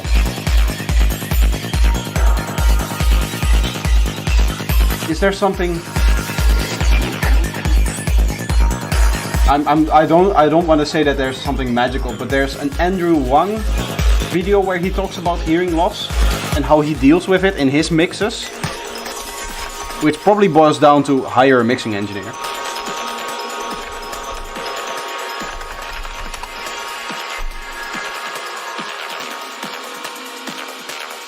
This dude, he has 2 videos which might be of interest for anybody trying to make it in the music industry while dealing with hearing damage. Because he has it too, like he lost it overnight, as it says in the video. And for him it came back partially, like there was surgery or something that he could do.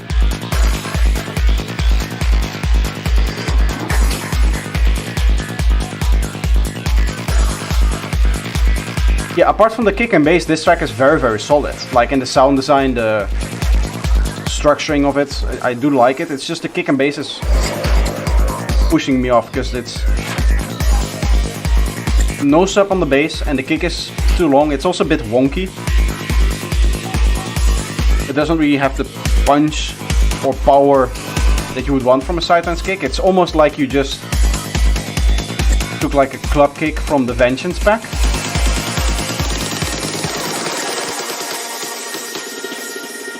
Which is not a good idea. Didn't help, probably gonna need hearing inputs. 200 to 8,000 hertz at least. Oh wow, yeah, that's a big issue. If you can only hear that after an implant, which means that now you cannot hear anything, right? You cannot mix with that.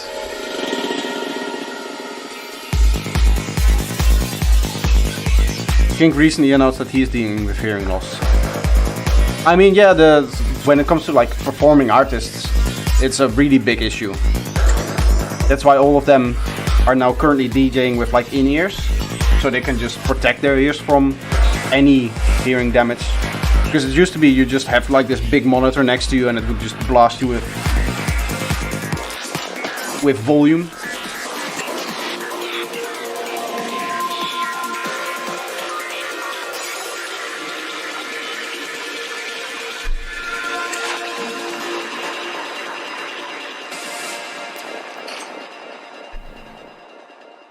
Nice, nice. Cybernetic. I'm sorry that we went off topic a little bit.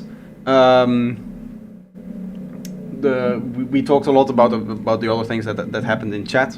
I'll recap a little bit. The kick and bass is strange, to say the least. There's no sub bass on the bass, which is one of the main things that the bass needs to have is bass, right? and the other thing is that the kick, it doesn't sound like a sidetrans kick. It's too long. So clean up your kick and bass game. There's so many motorbikes and stuff like that going around. So today it's really almost extreme. We had like 3 ambulances throughout the stream as well. Either way, what I want to say, clean up your kick and bass, but the rest of the track is really nice, because the sound design for the rest of the things is A, very complex, and B, it's not like overdone. I do think that maybe you can do a few more switch up, like 2 or 3 more switch ups throughout like a whole track. Right, in the sense that what it means is you start with your elements, and then at some point you get to where the track is at full energy, and then the switch up would be just remove everything, start over again within the same drop. And I feel like what you did here in this drop is you just went up with the energy and then never went down again. So it at some point it just becomes like a wall of noise. As a listener, we need to be, kept interested in the track, and at some point all of the crazy sound design, it's by design it's hard to distinguish what's going on, so you need to kind of like switch it up at some point. Do you have a fan now for summer? Was it too hot last year? Yes, Yes, I do have a fan. I bought a fan. I bought one in September last year, so at the end of last summer. But still, it was very helpful to have. My dad shared a tip with me of deep freezing a bottle of water, like a one of these 2-liter bottles. This is 2 liters, right? 1.5 liter bottles, and you just freeze that in completely, and then you put it in front of the fan and just have the fan blow over it, 1 or 2. So that's what I'll be trying out this summer. That will be my tactic. And right now I'm actually like sweating in the seat behind here on my back. That's why I'm sometimes just moving forward a little bit to let that air out a little bit as well. But maybe this summer I'll need to do it shirtless, the live streams. You'll get to see me without a shirt on. Because it can get really hot in this part of Italy. This is because I'm basically living at sea level, but like 200 kilometers or 100 kilometers from the sea. So it's there's the Po River, which runs half a kilometer away from my house, which heats up a lot and then creates a lot of humidity. This is the whole, what's it called? This whole area where the Po River kind of carves through, which is the plains here in northern Italy. They get very, very hot because there's enough wind to like blow the clouds away. So there's no cloud cover throughout the whole summer. It's just like open skies all the time, which is terrible. It heats up way too much. You sometimes just want a little bit of rain or a little bit of cloud cover so that it can cool down again, and it just never happens here. So this is the perfect storm for a terrible summer if it's too hot. Not a channel strip, but a strip channel. Yes, indeed. Def Experiment A134. If this is panned hard right, I'm not going to say anything. I'm sorry. Sorry. A group of Air Force officers making sworn testimony to the National Press Club, claiming they've had close encounters of the third kind. This planet is being visited by beings from another world. Good vocal mix. UFOs are seen all over the world in lots of different places. There's physical evidence for it, and you need to put it into the bigger picture. It seemed to have pulsating lights going around it. The documents describe saucer-shaped objects whose capabilities are vastly beyond anything that we have, the Russians have. Unfortunately not. I made it looking to left the whole time.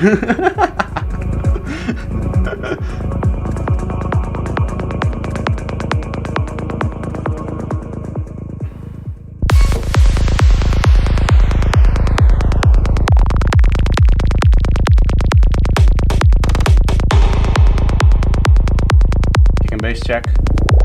A little bit clean already, going back to 0. You can fade this out a little bit more here, actually.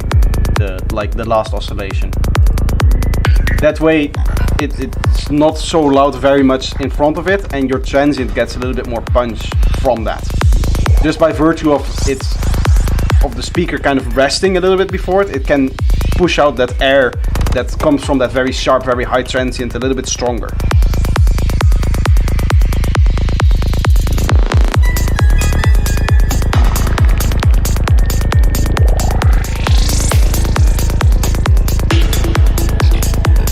I do like the slightly lower BPM than I'm used to, the 134 BPM. It's dark on one hand, but it's also a little bit chill. Hundreds saw it. It was recorded on video, and authorities have not come forward with any type of explanation.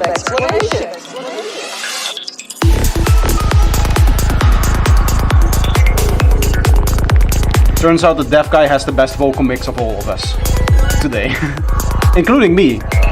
If you remember, during my break, my vocal mix also sucked.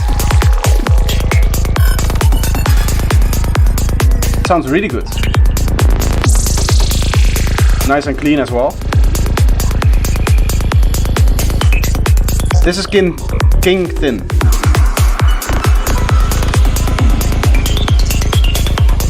Pulsating lights. Thank you very much for the feedback. I'm a newbie trying to learn from your streams.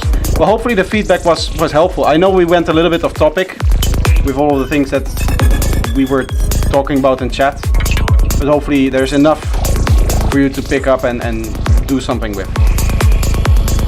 Not any type of explanation.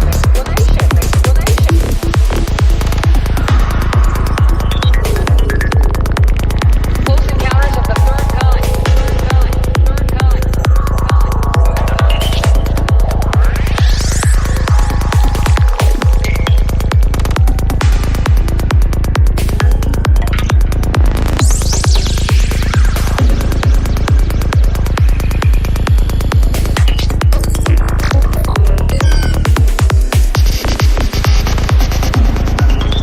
Another crazy bass pattern over there.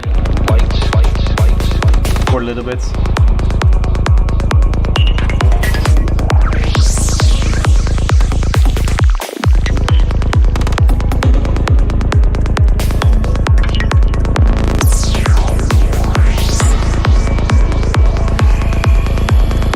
Not any type of explanation.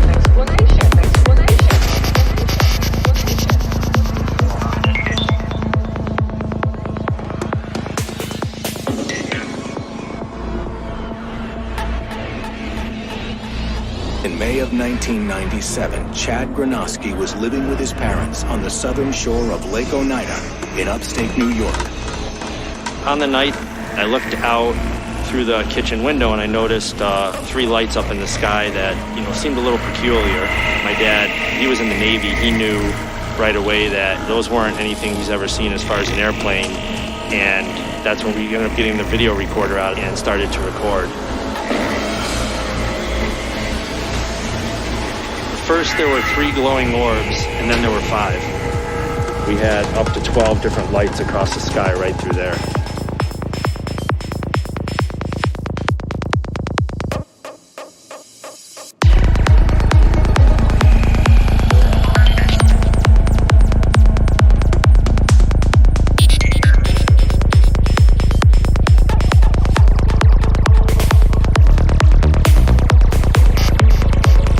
I mean, there's not much that I can say. This is just a very, very solid production. I've just been silent, I know. I'm taking in by the music, which is the goal. I think I said a few things, hopefully. But not saying anything is also feedback, right?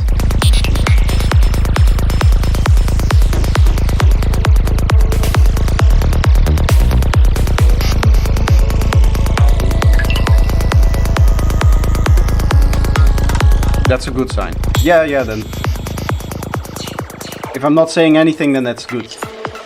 For all of the new people here, I don't say positive things about the tracks that I'm listening to, because otherwise I would be constantly talking.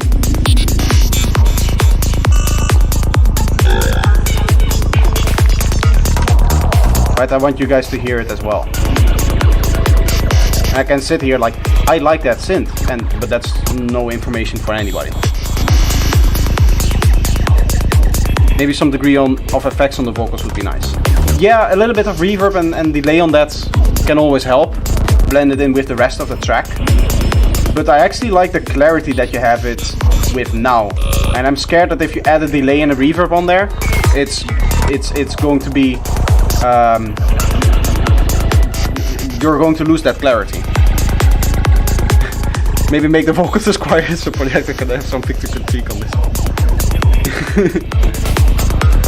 Some glitch to the vocals.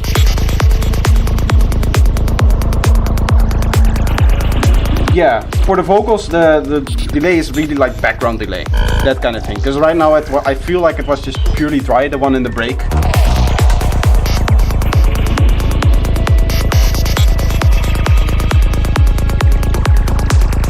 Comments, great tracks, and superb host. We'll join more often. Thank you.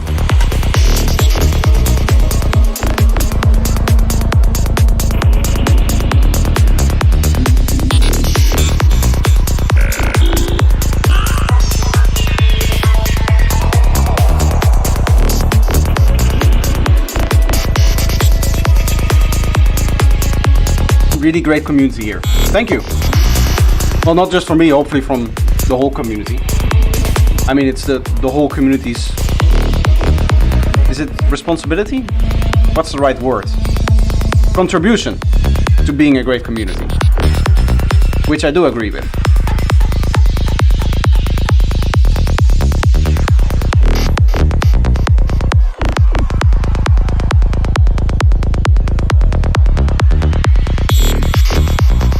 Here's another good example of the transient being slightly louder in the high end for the kick as opposed to the bass, as well as maybe extending a little bit more into the higher frequencies than the bass. In this case, I don't think that's really the case. But that's usually how it's done, so that the kick stands out a bit more. You can even see it in the volume at this point, when it's high pass. My dad and I were at work and my mom called frantic. There's a little bit of delay on there. A large all-black helicopter with a black disc on it was going up and down on the shoreline. But this is a good example if you want your kick to stand out, right? And as it went over the houses, it was causing, seemed to be like an electronic disturbance, like the fire alarm was going off, various electronics. This is a good kind of use of vocal effects.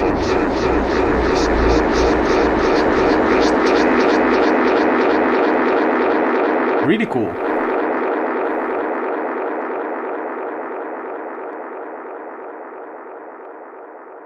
I think this one... Through the kitchen window, and I noticed... Is this mono, the vocal? 3 lights up in the sky that, seemed a little... It doesn't feel like fully mono. I always do like this, because when I'm wearing headphones, it's where you hear it. It does feel like a little bit stereo. But if that's not the case, then the stereo field is one of the most underappreciated ways that you can play with a vocal. Not just like placement left to right, but just making it wider and thinner in some spaces so that it can breathe a little bit while you're telling the story that you're trying to tell. So the mix that I showed before, for example, to show you the project again, let me quickly open it up, and after that I'm going to end the stream because it's been almost 4 hours and that's enough for today. If I go into this vocal somewhere here-ish, is it below? It's this, I think. Here. I have like these little plays that I'm doing with the stereo field. It's just one part that I place in the stereo field. In this case, it's just with like a delay. And I think these are like very stereo high format things. Our part of space. Yeah, and then this is more mono. It could be that the Big Bang was an interesting event, but not the first event in... And then so that's fairly boring, right? If you just have it. Interesting event, but not the first event in the totality of reality. It's much more interesting if you do it like this, right? That the Big Bang was an interesting event, but not the first event in the totality of reality. It could have been the first event that sparked the expansion of our part of space. But it could be that there's a grander realm of space within which we sit as a small part, and that grander realm may have been there for a far longer period of time. It may have experienced its own Big Bangs, maybe a collection of Big Bangs that may extend infinitely far into the past. So that's how you can play with vocals, and they're still completely understandable, but it's just a little bit more interesting than just throwing it in there and calling it a day. I really like what you did with the vocals on the end, where you definitely added some processing. I mean, they ended up sounding like this.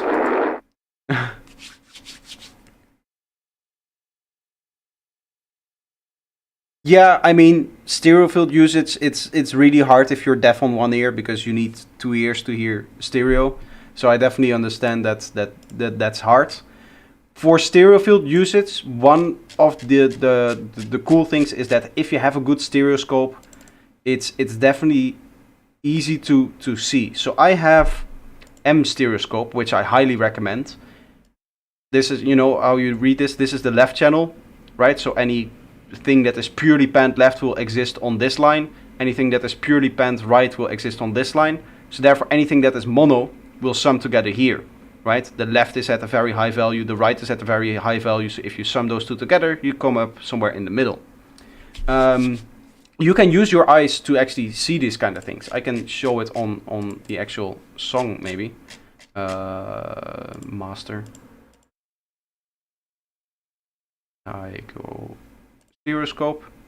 If you have a good stereoscope, and this one is really nice because it draws some outlines and it shows some different ways of looking at it. You can see it shows you the line of where the panning is, so that's the average, right? Left, right panning, and then also the width, which if you just make it wider, you will show it's if it's wide enough or too wide. For example, I think this element may now be a little bit too wide. It's going to show up very, very wide in the stereo field, right? So you get the kind of ball. This is probably the maximum I would go for any single element. And obviously for a sidetrans mix, it should be like this.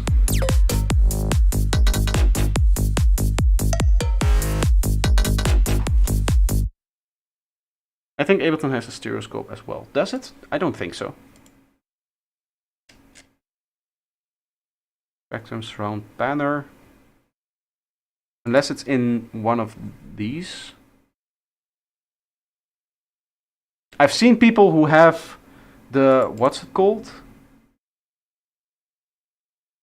Show track information thing. The little window that shows up here sometimes. Which I don't have. But there's sometimes you can have that little text window. There people, they use a stereoscope there. Because it's square and a stereoscope is also square. But I think that might be a Max for Live device. I want to say that this is free, but I'm not 100% sure.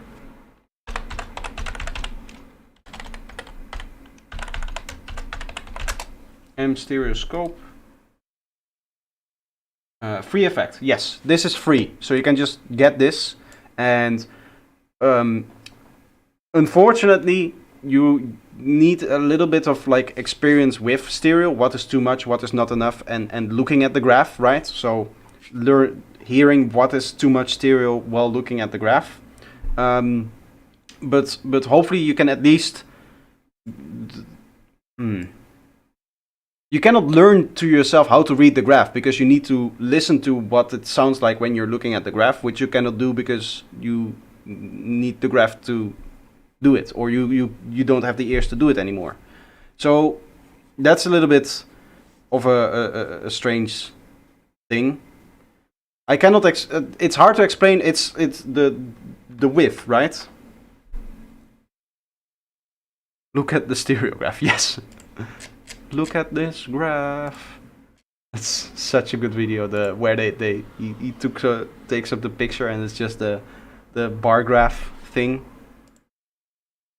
Yeah, I can show you. I mean, I can show you a few. One of the things that you can do is just use analyzers on reference tracks, so you can check what a reference track looks like on the stereo analyzer and go a little bit from there.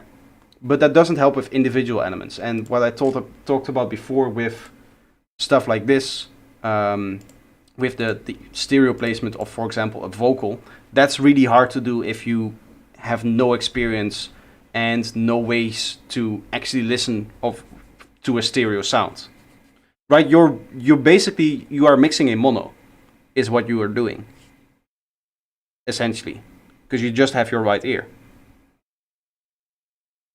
I'm gonna be honest, there wasn't anything that stood out to me as like, oh, this is there's like a strange stereo decision of, for example, the kick and bass being very stereo, or the drums being very stereo, or some synths being just too wide, right? That they start to cancel in mono. There's actually a few people who believe that if you want a good stereo mix, you actually need to mix in mono. Which, I mean, I can see that not being the case, but at least get behind that kind of theory. Because if it translates well to mono, it probably also translates well to stereo. The stereo field was just right. Yes, over the whole mix, and also like individual elements. as I said, it could just be spiced up a little bit if you wanted it to. But there's no need. It was just that one vocal in the middle of the break, which was a little bit bland at the end of the day. Hearing, but I can't really judge it anymore based on listening to the track and elements. It's a hit or miss sometimes. Well, today it was a hit, twice. So, that's good. Either way, thank you all for coming. I'm going to end the stream here. And, yeah, seeing as we have no more submissions. Thank you guys all for coming. Today was looking at the graph, a very successful stream. Really enjoyed it. Is there anything that I need to say? No. Wavetable pack. If you haven't seen the wavetable pack yet, obviously go check out the wavetable pack. Really, really nice wavetables. 352 wavetables to be exact, and you can get 35 wavetables of those 335 for free. Second thing is I'll try to stream twice next week if I can manage. At least once, because I want to do more production. And streaming production is one way to force myself to just produce for 4 hours straight. Other than that, there's 3 videos coming out this week, all 3 on synths. One of them actually dropped today, I think. So 2 more videos next week, all of them on synth sounds. But yeah, that's going to be it. I hope you guys enjoyed the stream. I hope you enjoy my content and everything that I do. And we'll see each other next time. Bye bye.